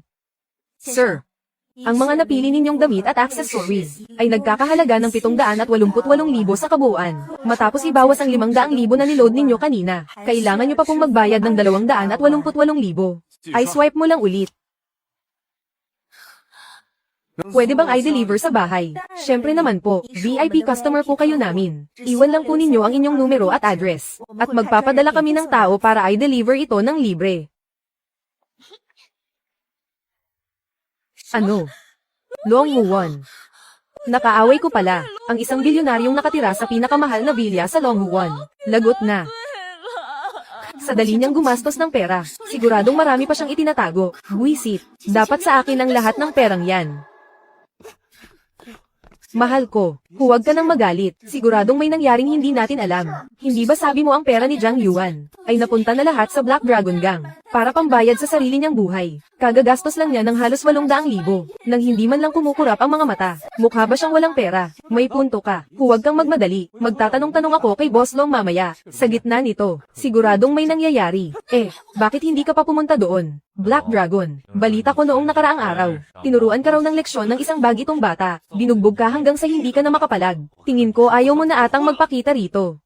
Boss Xiong, napagbintangan lang po ako. Kakaiba ang batang iyon, parang may kung anong kapangyarihan. Hindi man lang namalayan ng mga tauhan ko. Tamba na agad sila sa kanya. Hindi siya ordinaryong tao. Walang kwenta. Ipinapahiya mo ang ating gang. Boss Long, nakita ko si Jiang Yuan. Bakit parang ayos na ayos pa rin siya? Hindi nyo ba siya tinira? Nagbayad na ako sa inyo, di ba? Manahimik ka. Huwag kang kumalaban sa taong hindi mo dapat kinalaban. Ibababa ko na ito. Sandali lang, Boss Long. Nakita ko lang kanina, si Jiang Yuan sa mall. Gumastos siya ng halos 800,000. Tinataya ko na sa mga kamay niya. Mayroon pa siyang hindi bababa sa 10 milyon. Isa siyang malaking isda. Kayo na ang bahala kung anong gagawin nyo.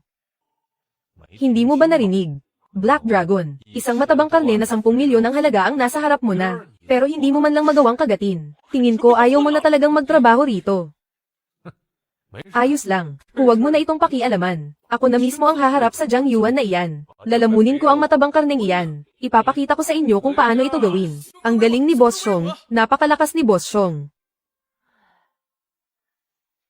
Little Pixie, gamitan mo si Lola ng orasayon para sa kapayapaan at swerte. Bakit biglang nawala ang hilo ko? Parang lumakas din ang pakiramdam ko. Lola.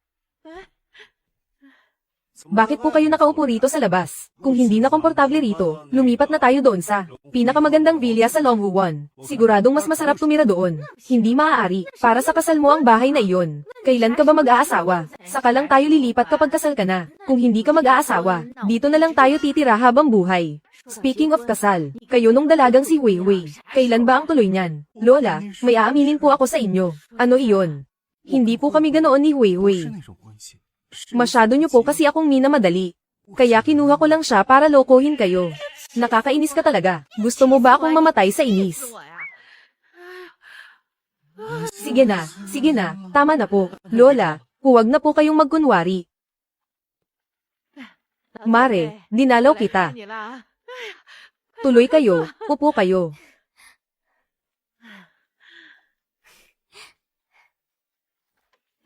Sino itong dalagang ito? Apo ko ito. Ang pangalan niya ay Hiying. Isa siyang guro. Balita ko ay single pa rin ang apo mo. Oo, single pa siya. Ngayong araw, sinadya ko talagang pumunta rito para ipakilala ang dalawang batang ito sa isa't isa. Mabuti. Napakaganda talaga ng dalagang ito. Sa tingin ko ay ayos siya. Ayos ba? Para sa Jiang Yuan natin. Talagang, bagay na bagay sila. Parang itinadhana. Pumili tayo ng magandang petsa. Ayusin na natin agad ang bagay na ito. Halika. Kain muna kayo ng prutas. Sige na, kain na. Ano na naman bang kalokohan ang ginagawa niya?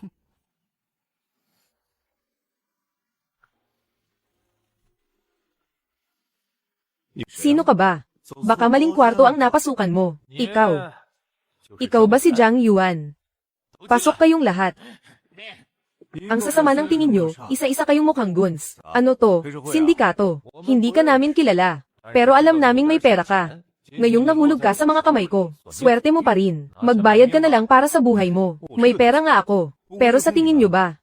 Makukuha nyo to sa akin. Hindi makukuha. Nagbibiro ka ba? Kahit pumunta pa ako sa kabilang buhay, bubugbugin ko si kamatayan, para lang makuha yan. Ang yabang mo sa mga sinasabi mo, hindi ka ba natatakot magalit ang mga Diyos? Ako ang Diyos dito. Little Pixie, gamitan mo siya ng 5 Thunder Talisman. Masusunod po. Boss Xiong, ayos ka lang ba? May kakaiba talaga sa batang ito. Masarap ba? Sugurin niyo siya, lumpuhin niyo.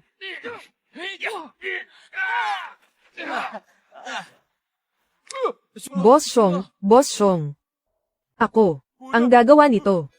Mga bro, lumabas muna kayo. Magtutuos kami ng kaming dalawa lang. Maglalabas na ng bangis ang chairman. Patay na ang batang yan. Siguradong magyugo ang mangyayari. Ayaw niya sigurong makita natin. Alis na tayo, bilis. Oh, paano mo gustong makipagtuos? Patawad po, nagkamali ako. Marami lang kasing tao kanina. Luluhod na po ako sa inyo, Master. Bakit sa iba, kamay at paa lang ang tinitira mo? Pero pagdating sa akin, ang kinabukasan ko ang tinitira mo. Patawarin niyo na po ako. Mula ngayon, susunod na po ako sa bawat utos niyo. Pero, naiintindihan ko po, Master. Tanggapin niyo po ito. Ang bayad ko sa pagpapagamot, naku, napakamahal niyan. Handa po akong ibigay ang lahat. 40% ng shares ng Dihaw Group. 40. Hindi. 60% ng shares. Sige. Dahil nakikita ko naman ang katapatan mo. Sige, payag na ako. Tapos na. Kapag nagtangka ka pang gumawa ng masama, mawawalan ka na talaga ng lahi. Huwag kang dumaan sa harap. Doon ka sa likod dumaan. Mabuti at nakikinig ka. Dihaw Hotel. Ang pinakamagandang 5-star hotel sa Jiangcheng. Isama mo ang pamilya mo doon. Isang piging. Napakagarbo naman ito. Ito pala ang Dihaw Hotel. Bakit wala pa si Jiang Yuan? Huwag na natin siyang intindihin. Tara, pasok na tayo sa loob. Sige. Hinto. Ito ay isang 5-star hotel. Hindi maayos ang inyong pananamit. Bawal pumasok ang mga hindi autorisadong tao. Umalis na kayo agad. Ma, Lola. Pasok na tayo, anak. Napakabagsik ng mga tao rito. Sa ibang lugar na lang tayo kumain. Sinigawan niyo ang nanay ko. Sinasabi ko sa iyo, Jiang Yuan. Anong klaseng restaurant ba itong nahanap mo? Dinala mo lang kami rito, para mapahiya. Tigil. Ito ay isang eksklusibong club. Ikaw na naka-e-bike lang. Kaya mo bang magbayad dito? Tama.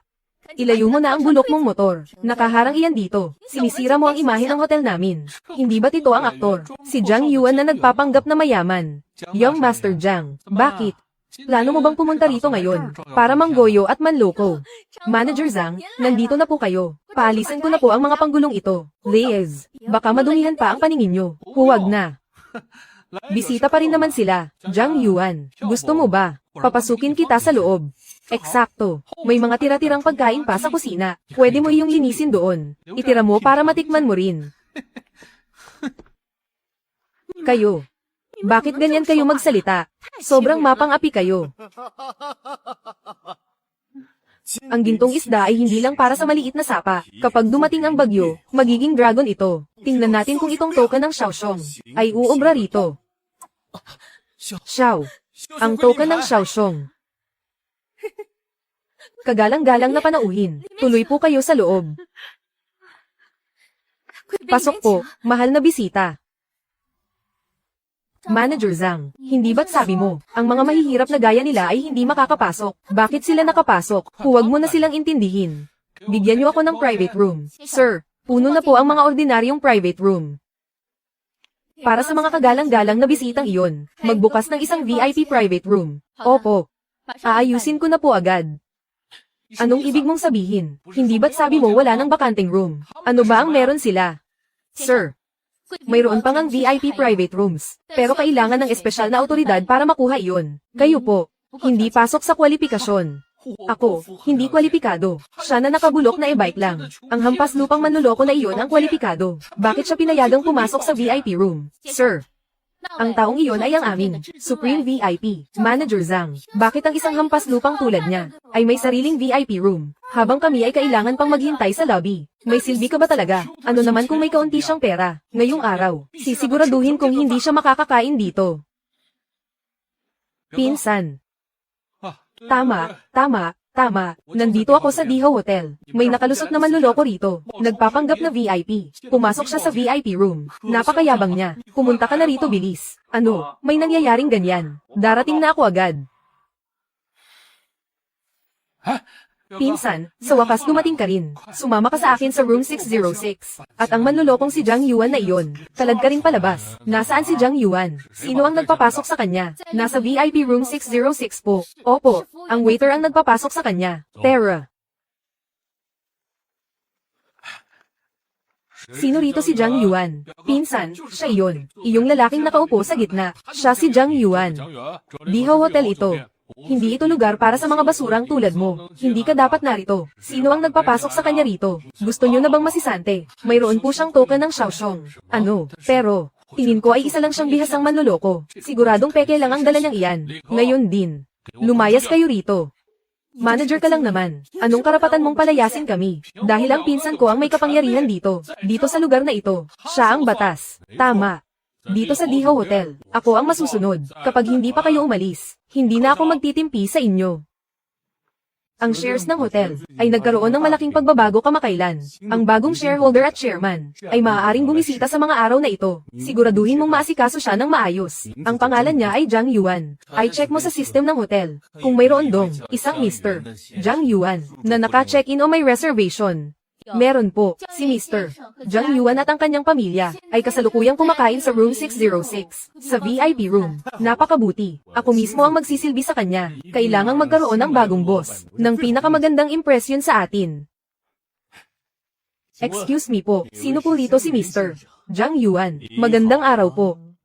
General Manager, bakit po kayo mismo ang naparito? Nabalitaan niyo rin po ba, na may manlulokong nakalusot sa hotel natin? Iyong nagngangalang Jiang Yuan. Paalisin ko na sana siya.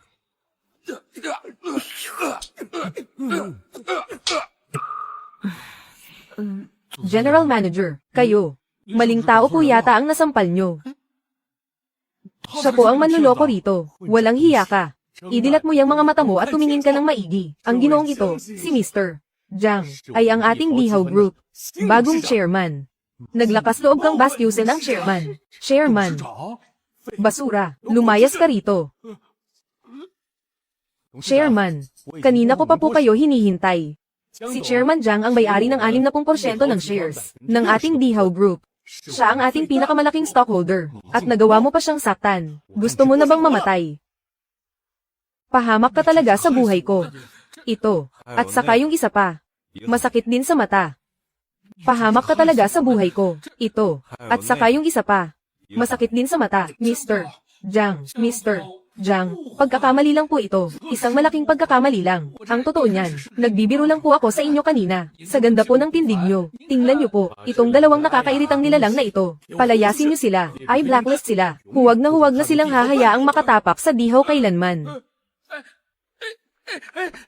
Anak, kailan ka pa nagkaroon ng ganito kalaking hotel? Pamangkin ko. Alam ko talagang magtatagumpay ka. Hindi ko akalaing ikaw pala, ang chairman ng hotel na ito. Dapat bigyan mo ang tita mo ng isang gold card, ha, Lola. Nay, tinulungan ko lang po ang isang kaibigan, at ibinigay niya sa akin ang hotel na ito. Mula ngayon, ituring niyo na ang lugar na ito, na parang sarili nating kusina. Pumunta lang kayo rito kahit kailan niyo gusto. Sige, sige, sige. Ang apo ko ay talagang mahusay. Magsikain po kayo ng mabuti. Nasa labas lang po ako, handang sumunod sa anumang utos niyo. Sige. Kain na, kain tayo. Lola, dali, Nay, kain na po. Sige, halika, halika. Pakihatid ang pamilya ko pa uwi. Magpadala ka ng sasakyan. Masusunod po, Chairman. Huwag kayong mag-alala, Lolo. Ayaw ko po talagang makipag-blind date. Dahil may boyfriend na po ako. Opo, isasama ko siya bukas ng gabi para makilala nyo. Jiang Yuan, anong ginagawa mo rito? Huy. Kuya, ang tagal nating hindi nagkita. Tulungan mo naman ako. Sobrang emergency lang talaga. Xiao Hui, ito ba ang nahanap mong boyfriend? Bakit amoy mahirap siya? Ito na ba yun? Mukhang hindi naman pang high class to. Xiao Hui, saan mo ba pinulot ang lalaking ito? Sa basurahan ba? Nagdala lang ng ilang kahon ng gatas. Lakas na ng loob na humarap sa biyenan. Ang lalaking ito, baka kahit pambili ng bahay ay wala siya. Gusto mo bang magutom kasama siya? May bahay ako. Huwag mong sabihin yung second hand na bahay sa eskinita yan. Nasa tabi lang ng Longhuan ang bahay ko. Ito ang keycard. Ito. Hindi nga, baka peke yan. Master, may nahanap uli akong 4 na malalaking kahon ng mga nakabaong ginto at kayamanan. Ang galing mo talaga, Little Pixie ah. Ano naman kung may mansi yun siya? Ang mahalaga pa rin ay, kung paano niya itrato ang girlfriend niya. Anong silbi ng bahay lang? Tama. Sa pagpili ng boyfriend, dapat doon sa handang, bumili ng mga mamahaling regalo para sa iyo. Tingnan nyo. Ito ang Reg Along binili ng boyfriend ko, noong nakaraang buwan. Ang laking tansong Pulse Ares. Puno ng ginto ang mga ball. Ngayon lang ako nakakita ng ganitong tanso. Nakakamangha talaga. Ang ginto nyo. Medyo kakaiba ah. Little Pixie ah. Hanapan mo ako agad ng mamahaling Pulse Ares. Kailangan ko na ngayon. Sige po, ito ang Red Jaded Coral Bracelet mula sa Qing Dynasty. Higit sa 1 milyon ang halaga nito. May magandang enerhiya. Bagay na bagay kay Ate Song Hui. Xiao Hui. Matagal na kayo ni Jiang Yuan. May niregalo na ba siya sa iyo, na kahit anong matino? Huwag mong sabihing wala man lang. Ako. Ibibigay ko na ngayon. Meron talaga.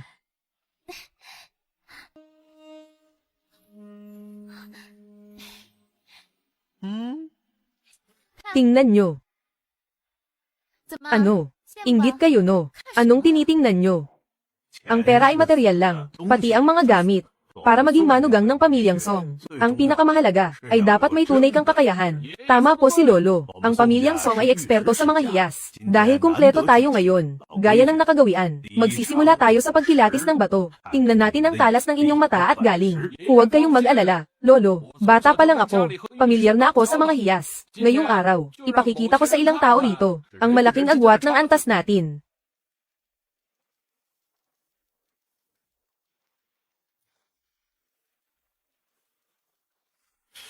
Ito ang pipiliin ko.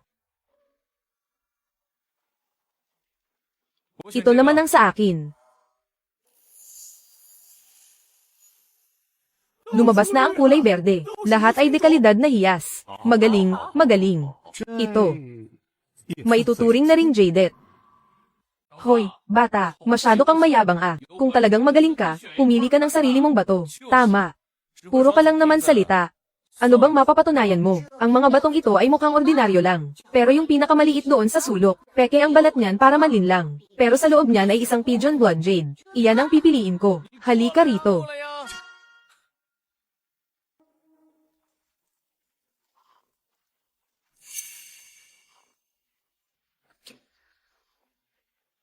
Ang pirasong ito. Kahit mukhang ito ang pinakamaliit, ito naman ang may pinakamataas na halaga. Ang batong ito ay walang kaitsura-itsura. Masyadong marupok ang balat. Mukhang wala namang mapapala sa loob niyan. Sa tingin ko, nagmamarunong lang ang batang ito. Nagpapakitang gilas lang siya. Master, buksan na.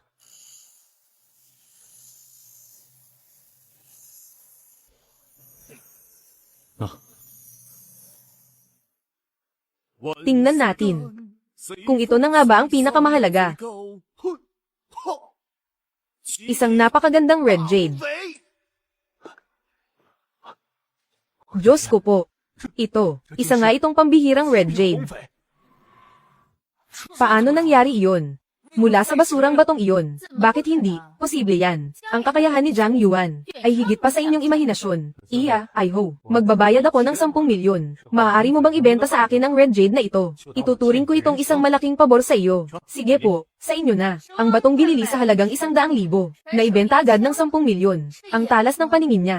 Para siyang alamat sa larangan ng investment. Ang mas mahalaga ay nakuha niya. Ang loob ng Jiangcheng Antique Association. At ang pabor ni Hui Trung Lee. Ang batang ito, nakuha na ang pera, nakuha pa ang dangal. Zhang Yuan, sinwerte ka lang talaga ngayon. Pero sa susunod na bahagi ng appraisal, doon masusubok ang tunay mong galing. Hindi ako naniniwala na ang isang baguhang tulad mo ay matatalo kaming mga lumaki sa mundo ng mga antigo. Kaming mga galing sa mararangal na pamilya. Ang round na ito ay para sa appraisal. Ang mga gamit na nasa mesa ay pinaghalong tunay at peke. Iba-iba rin ang kanilang mga presyo. Ang patakaran ay ang makabili sa pinakamababang presyo ng gamit na may pinakamataas na halaga. Ang siyang mananalo dahil sa laki ng tubo.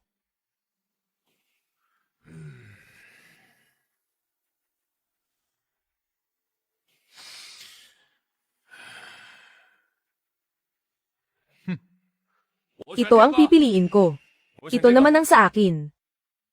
Ang napili ninyong dalawa ay parehong tunay. Ngunit binili ninyo ang mga ito sa presyong malapit na sa pinakamataas na halaga sa merkado. Wala na itong puwang para tumaas pa ang halaga. Kaya hindi ito kasama sa rangkang ng kompetisyong ito. Kahit hindi pa kami kasama, siguradong siya pa rin ang kulelat. Tingnan mo ang painting na iyan ng Wusong Fighting the Tiger. Isa itong painting sa loob ng painting. Sa labas, mukha lang itong mumurahing kopya. Pero sa loob ay nakatago ang tunay na gawa ni Tang Buhu. Kailangang makuha iyan.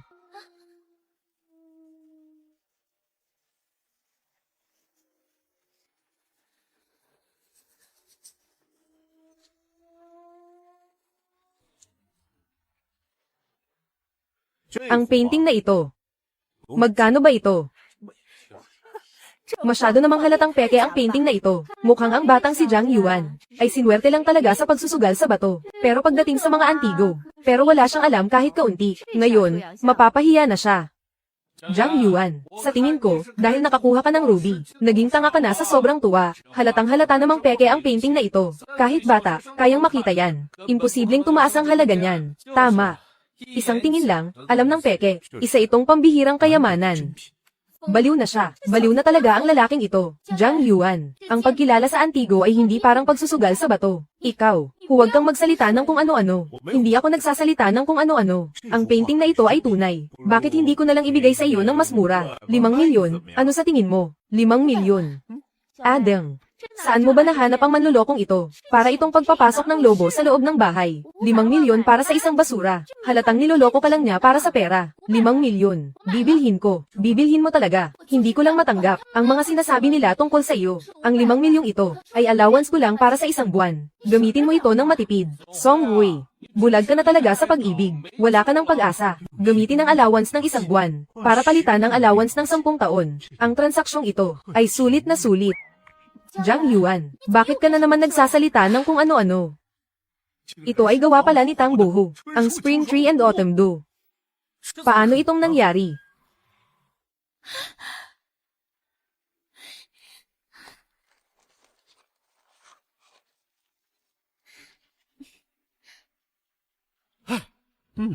Pambihira ang iyong paningin, Ai Ho. Ako ang presidente ng Jiangcheng Antique Appraisal Association. Inaanyayahan kitang sumali sa aming asosasyon. Pag-isipan mo sana ito. Ilabas niyo ang gamit. Ang Jade Ruin na ito ay regalo sa ating pagkikita. At itong black card ng Song Group. Sa lahat ng negosyong nasa ilalim ko, maaari kang gumastos ng walang limitasyon. Ituring mo itong regalo ko para sa bagong taon. Lolo, masyado naman po kayong mabait. Kapag may pagkakataon, pupunta ako sa inyo para itakda ang petsa ng kasal. Petsa ng kasal. Lolo po. Gabi na po, ihahatid ko muna si Jiang Yuan pa uwi. Magpahinga na po kayo ng maaga. Tara na.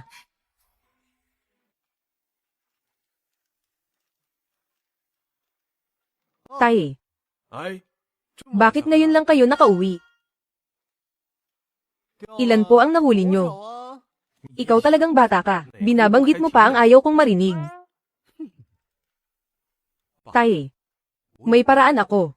Para sa susunod, kahit sa araw, ay makakauwi kayo ng may dangal at taas noo. Mabuting anak. Anong paraan yan? Dapat na kitang bilhan, pati si tatay, at para na rin sa sarili ko, ng isang disenteng sasakyan. Tay, sinasabi niyo po na ang mga tao sa nayon, pinakamataas na ang makabili ng Mazda. Pero kung kukuha ka ng Mercedes-Benz, sino pa ang mag-aalala kung nakahuli ka ng isda o hindi? Hindi ba? May punto ka, may punto ka. Pero mukhang sobrang mahal ng kotseng ito. Kaya ba nating bilhin to? Bakit naman hindi natin kaya?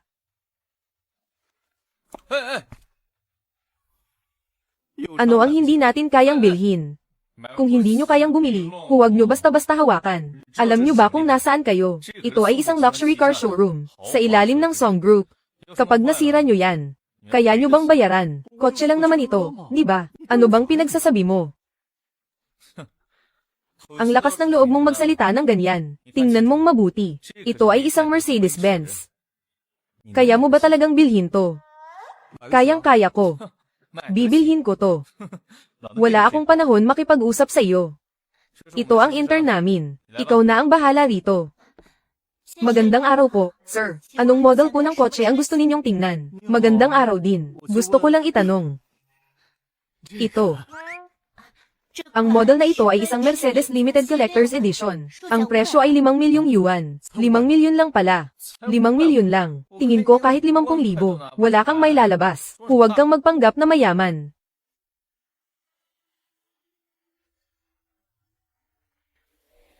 Iyan ang black card, ang pinakamataas na card ng grupo. Sir, nagbibiro lang po ako kanina, para lang gamaan ang atmosfera. Ano po? Hayaan niyo po akong pagsilbihan kayo. Ikaw, munting binibini. Miss, gamitin mo itong VIP card. Pumili ka ng magandang kotse para sa akin. At pumili ka rin ng isa para sa tatay ko. Ay swipe mo na. Opo, sir. Isa kayong mahalagang panauhin. Sumunod po kayo sa akin sa VIP room para makapagpahinga. Mabilis lang pong matatapos ang mga papeles. Tara na. Halika rito.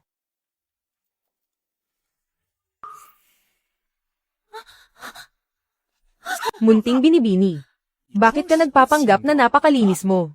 Nagustuhan kita. Dapat magpasalamat ka pa sa atensyong binibigay ko. Kapag kumilos ka pa ng hindi ko gusto, maniwala ka man o hindi, gagawin ko ang lahat, para hindi ka na makapagtrabaho kahit saan.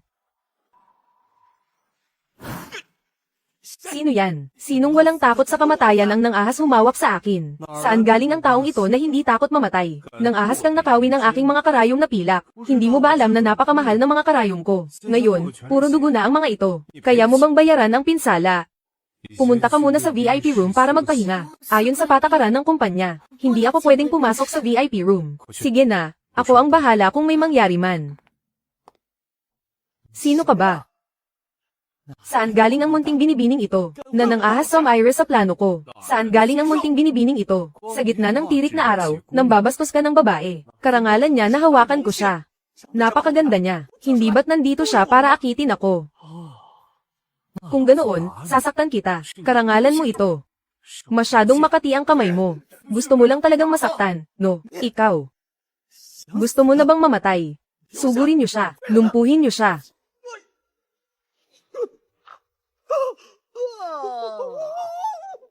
Dahil hindi mo makontrol ang mga tauhan mo, ako na ang makikialam para sa iyo. Pagpapatama ng karayom mula sa malayo, at napakatumpak pa ng pagkakatama. Eksaktong tumama sa acupuncture points. Ito ang matagal nang nawawalang sining ng medical at martial arts. Si Zhang Yuan. Ilan pa kayang sorpresa ang hindi ko pa alam tungkol sa kanya. Pagpapatama ng karayom mula sa malayo, at basta-basta na lang naglalabas ng 1,000 taong gulang na sinuman. Siguradong isang dalubhasang manggagamot na nagtatago sa mundo si Zhang Yuan. Pagpapatama ng karayom mula sa malayo, at basta-basta na lang naglalabas ng 1,000 taong gulang na sinuman. Siguradong isang dalubhasang manggagamot na nagtatago sa mundo si Zhang Yuan. Kung tutulungan niya ako sa pagsasaliksik sa nakatigil na proyektong gamot, baka sakaling magtagumpay nga ito. Humanda ka sa akin. Tatawagan ko ang lolo Li Joey ko. Tatawag ako, para magpadala siya ng mga tao, para turuan ka ng leksyon.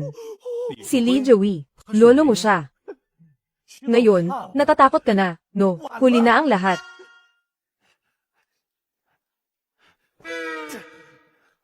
Kukunin ko lang ang cellphone ko, para tawagan si Lolo Li. Natatakot ka na ba? Lumuhad ka na agad at humingi ng tawad.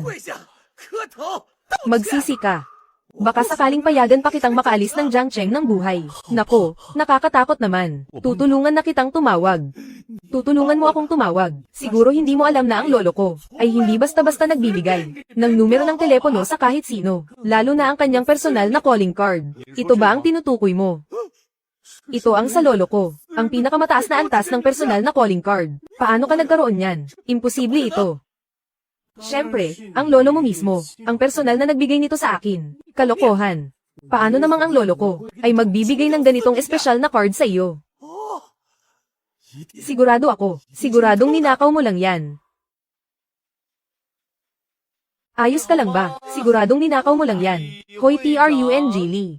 Zhang Yuan, kaibigan, noong huli tayong magkita sa Song Family Appraisal Event, alam ko nang hindi ka ordinaryong tao. Mayroon sana akong munting hiling. Ang apo kong walang kwenta na si Li Yifan, na walang ginawa kundi magbulakbol buong araw.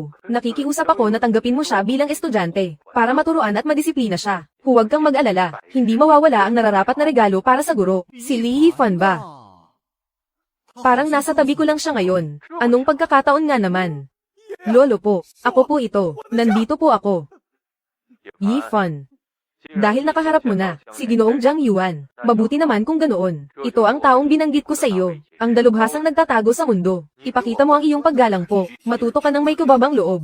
Huwag na huwag kang maging bastos o pabaya. Naintindihan mo ba? Opo, naintindihan ko po, Lolo. Para kaming matagal nang magkakilala ni Master Zhang. Napakasundo namin sa usapan. Huwag na po kayong mag-alala, walang problema. Ibababa ko na po ang tawag. Master. Nagkamali po ako, patawad po, hindi ko na po uulitin. Pakiusap, huwag niyo pong isumbong sa lolo ko. Nagkamali po talaga ako. Kasalanan ko po ang lahat, dapat akong parusahan, patawad po. Huwag ninyong saktan si Zhang. Anong nangyayari rito? Sige na, palalampasin ko muna ang ginawa mo ngayon. Pero kapag nang-api ka pa uli ng babae, titiyakin kong mawawalan ka ng kakayahang magkaanak. Sigurado akong hindi ipapamana ng lolo mo ang lahat, sa isang taong wala ng silbi bilang lalaki. Master Zhang, kasalanan ko po ang lahat. Sumpa man sa langit, magbabago na po ako ng tuluyan. Magpapakabait na po ako. Kung nadadaan sa sumpa ang lahat, para saan pa ang mga pulis? Puro ka lang salita. Mapapatawad mo ba siya? Binibini, patawad, patawad po. Nabulag lang po ako ng kayabangan. Nawala ako sa sarili. Dapat akong parusahan. Patawarin mo ako. Kasalanan ko ito. Patawarin mo ako. Pakiusap. Tama na yan. Pumunta ka sa showroom at panasan mo lahat ng sasakyan. Siguraduhin mong walang kahit isang alikabok. Dapat kumikinang ang mga iyan. Hanggang sa makita ko ang gwapo kong mukha sa refleksyon. Opo. Pupunasan ko na po agad.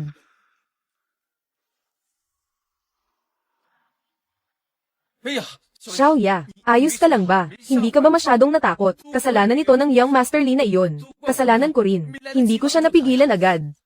Master Jiang, kung wala nang kailangan, aalis na po ako. Liz. Alis na, bilis. Si Li Hifan ay kilalang pasaway sa Jiang Cheng. Maimpluwensya ang pamilya niya, pero napaluhod siya ni Jiang Yuan sa isang saglit lang. Pinagsampal pa ang sarili, at sumunod na magpunas ng sasakyan. Ang kanyang kapangyarihan at paraan ay talagang hindi biro. Sigurado akong siya ay isang makapangyarihang dalubhasa na nagtatago. Ang problema ko, baka siya lang ang tanging makakatulong. Ginoong Jiang. Sino ka? Dakilang manggagamot. Ako po ito. Ako ang CEO ng Meng Pharmaceutical Group. Ako si Meng Xiaoyu. May hihilingin sana akong pabor. Nakikiusap po akong tulungan niyo ako. Meng Xiaoyu.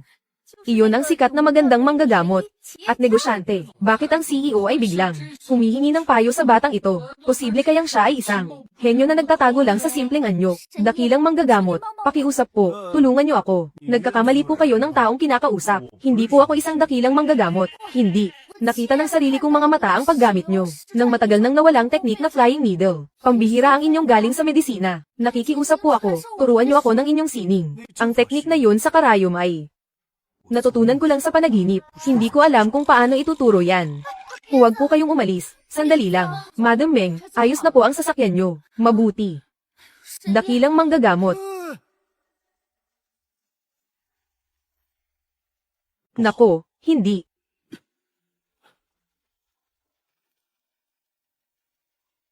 Madam, gumising po kayo. Bakit nangyari ito? Sir, pakiusap po sa inyo. Kailangan nyo pong iligtas ang aming CEO. Ito na ang ikatlong beses na. Nahimatay siya ngayong araw. Masyadong sagad ang pagod niya. Sobrang naubos ang kanyang lakas at isipan.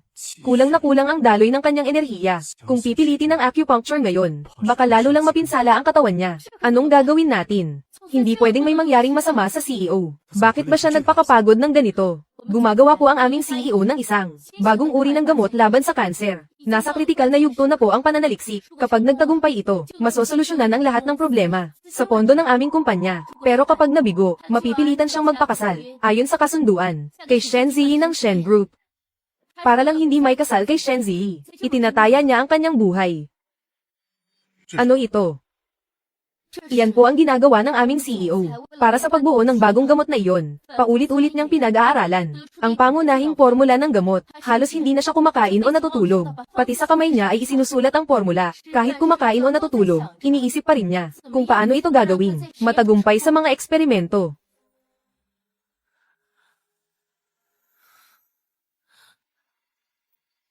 Madam, gising na po kayo. Salamat sa Diyos. Iniligtas po kayo nitong si Mr. Jiang Yuan. Mr.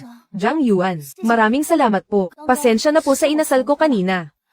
Naabala ko po kayo. Talagang humihingi ako ng paumanhin. Aalis na po kami. Munting manggagamot. Ang formulang iyan, may kulang pang 2 mahalagang sangkap. Anong 2 sangkap po? 2 gramo ng luohan guo at 5 gramo ng huangqi. Subukan mong ihalo muli ang mga ito. Luohan guo. Huangqi. Naintindihan ko na. Kaya pala sa mga sinaunang kasulatan, ang huling 2 sangkap na nawawala ay ang huangqi at luohan guo. Ang isa ay para patatagin ang pundasyon at balansehin ang tapang ng mga gamot. Ang isa naman ay para magpalamig at mag-detox upang itutok ang bisa ng gamot sa tamang target. Diyos ko, bakit hindi ko naisip yun? Tama nga. Dati halos sinubukan na namin ang lahat ng posibleng halamang gamot, pero hindi pa namin nasusubukan ng sistematiko ang kombinasyon ng huangqi at luohang guo. Master Jiang, maraming salamat po talaga sa inyo. Hindi niyo lang po ako niligtas, kundi pati ang buong proyekto. Babalik na po ako sa laboratorio para mag-eksperimento uli. Susunod po ako sa inyong gabay. Uulitin ko po ang eksperimento. Ito po ang business card ko. Kung magtatagumpay nga ang eksperimentong ito, mula sa kikitain ng bagong gamot, bibigyan ko po kayo ng dividendo. Magpahinga ka na ng mabuti, munting master.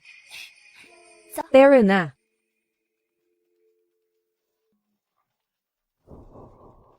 Yung lalaking Shen na naman na yun. Siguro kailangan kong humanap ng pagkakataon para maturuan siya ng leksyon. Amo, may nahanap na naman akong malaking kayamanan. Isa itong gamit sa palasyo noong Ming Dynasty. Isang asul at puting porselanang florera. Napakalaki ng halaga nito. Kaya lang ang florang ito ay parang ginamit ng taong walang alam bilang arinola. Puno ito ng nakakadiring berdeng likido. Napakadumi. Amo, kailangan pa ba natin itong hukayin? Siyempre naman. At kailangan din nating balutin ng maayos ang likidong ito. Pagdating ng oras ng auction, iba ang florera. At iba rin ang likido. Ang likidong ito ay may malaking pakinabang. Shen Ziyi, hindi ba't dahil mayaman at makapangyarihan ang pamilya mo, mahilig kang mangapi ng mga lalaki at babae, at mamilit sa kasal? Hindi ba't mahilig kang uminom, at magpasikat sa harap ng maraming tao? Ngayon, paiinumin kita ng gusto, yung hindi mo malilimutan habang buhay. President Song, para sa high-end spring auction sa susunod na linggo, halos handa na po ang lahat ng detalye. Ngayon po ay kailangan na ang inyong huling kumpirmasyon sa listahan ng mga pangunahing item na i-auction. Sige. Maaari ka nang umalis.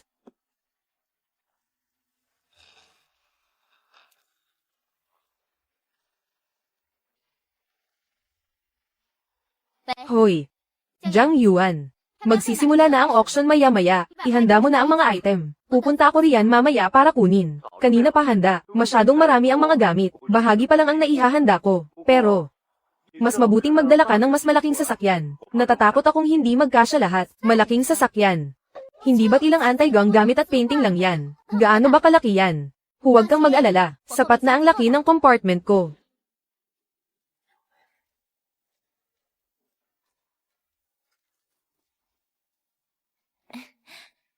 Zhang Yuan, may kailangan ka bang tulong? Salamat, wala naman akong kailangang tulong. Bakit ka na parito? Para ibigay sa iyo ang invitation card. At para na rin, kumustahin ka.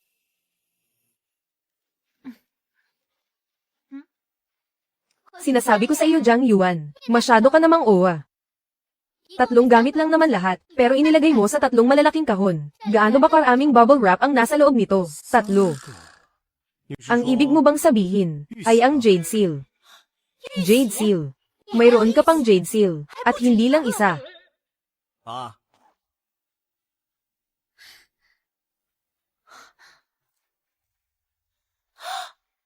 Diyos ko, Jade Seal nga talaga ito. Puro alahas ang laman nito. Ano naman ang laman ng 2 kahon na ito? Zhang Yuan, ano iyon? Ibebenta rin ba yan sa auction? Ibebenta rin. Iyan ay para sa isang matandang kaibigan. Inihanda ko bilang maliit na regalo.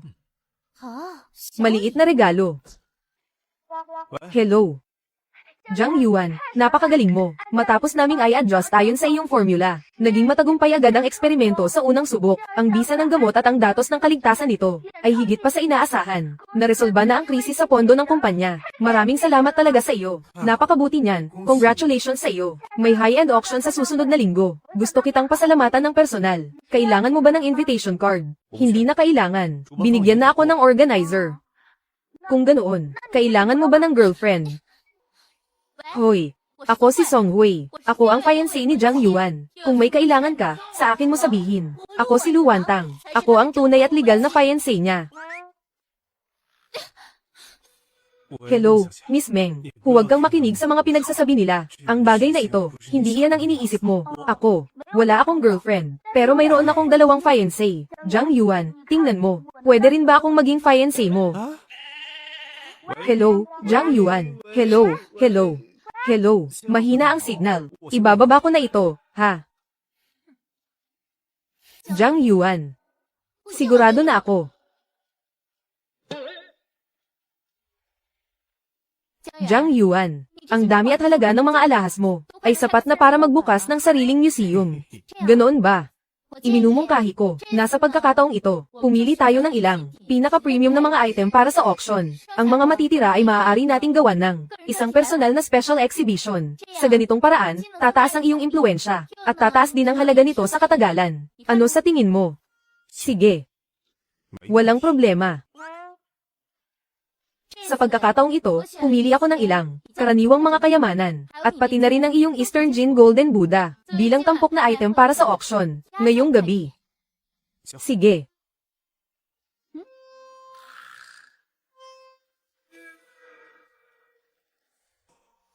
Master.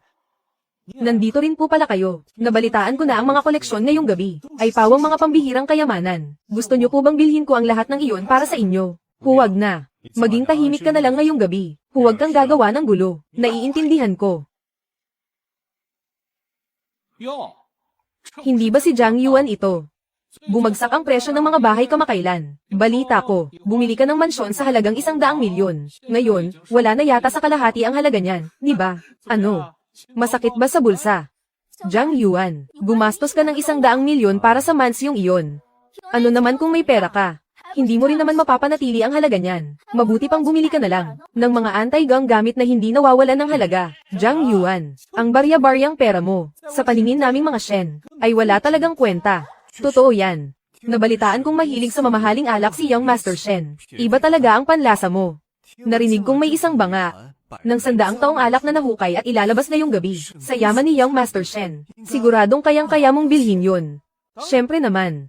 Ang ganyang klaseng kayamanan, hinding-hindi ko palalampasin. Ngayong gabi, ididilat ko ang mga mata mo para makita mo kung ano ang itsura ng tunay na mayaman. Mukhang kakagat na sa pain ang tanggang ito. Maligayang pagdating sa inyong lahat, sa ating subasta ngayong gabi, mga ginoo at ginang. Ang 7 item na isusubasta natin, ay pawang napaka-espesyal. Ang unang item ay isang 100 taong alak. Ayon sa pagsusuri ng mga eksperto, ito ay ligtas at pwedeng-pwede pang inumin. Ang panimulang presyo ay 10 milyon. Ano? Ang mahal naman. Sobra naman yata yan. Isang lagok lang ng alak. 10 milyon agad. Ang bagong yamang si Shen Zi, baka manghinayang siyang gumastos. Siyempre hindi. Zhang Yuan, para kang palakang nasa loob ng balon. Ano lang ba ang 10 milyon? Ipakikita ko sa iyo ang tunay kong kakayahan. Maglalabas ako ng 50 milyon. 50 milyon. 50 milyon, going once. 50 milyon, going twice. 50 milyon, sold. Tapos na ang bentahan. Congratulations, Shen Zi. Nakuha mo ang 100 taong alak na ito. Magaling, magaling. Ang tindi talaga ni Young Master Shen. Ang alak na nagkakahalaga ng 50 milyon. Bakit hindi mo buksan ngayon din? Para naman mamulat kaming lahat sa ganyang karangyan. Oo nga, Shen Zi. Hayaan mo kaming maamoy. Ang bango ng 100 taong alak na yan. Gaya ng inaasahan. Tanging si Shen Zi lang. Ang bilyonaryong tulad niya. Ang karapat dapat sa pambihirang alak na ito. Hindi tulad ng mga hampas lupa. Na hanggang tingin at laway na lang.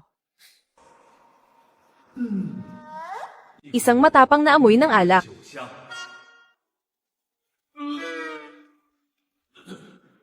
Na may halong kakaibang amoy ng sinaunang kasaysayan.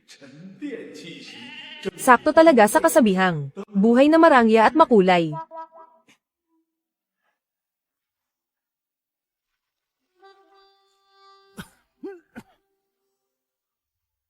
Young Master Shen, ang alak na 50 milyon ang bawat lagok. Ano ba ang lasa niyan? Hindi ba't parang walang katapusan ang sarap? Napakasarap na alak. Napakasarap. Talaga ba? Gusto ko ring tikman.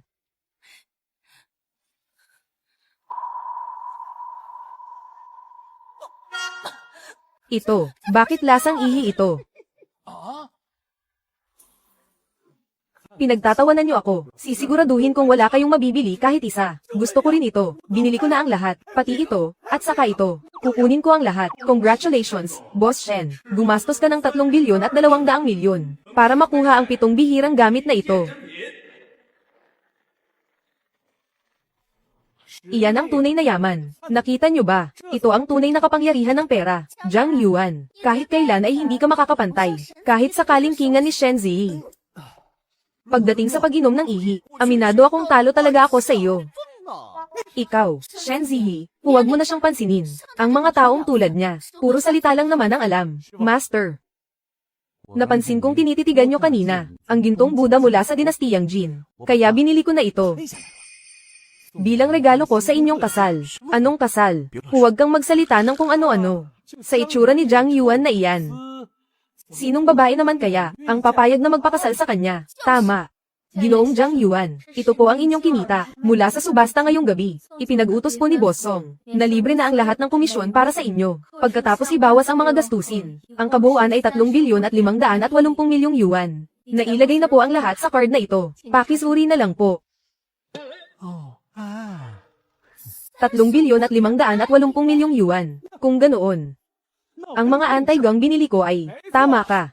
Ang mga iyon, ay bahagi ng personal na koleksyon ng aking master. Ikaw. Ikaw.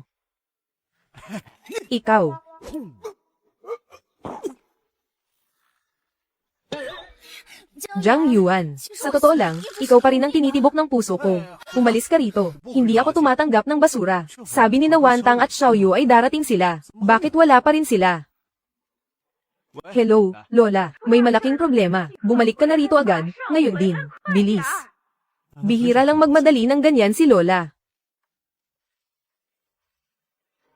Nagtrabaho mula umaga hanggang gabi. Gurohi, Hui, Wantang, Xiaoyu. Kayong lahat, anong ginagawa nyo? Dakpin nyo siya. Hindi, sandali. Saklolo, tulungan nyo ako. Direktor, iligtas nyo ako. Iligtas nyo ako. Bagong simula na may sigla at lakas.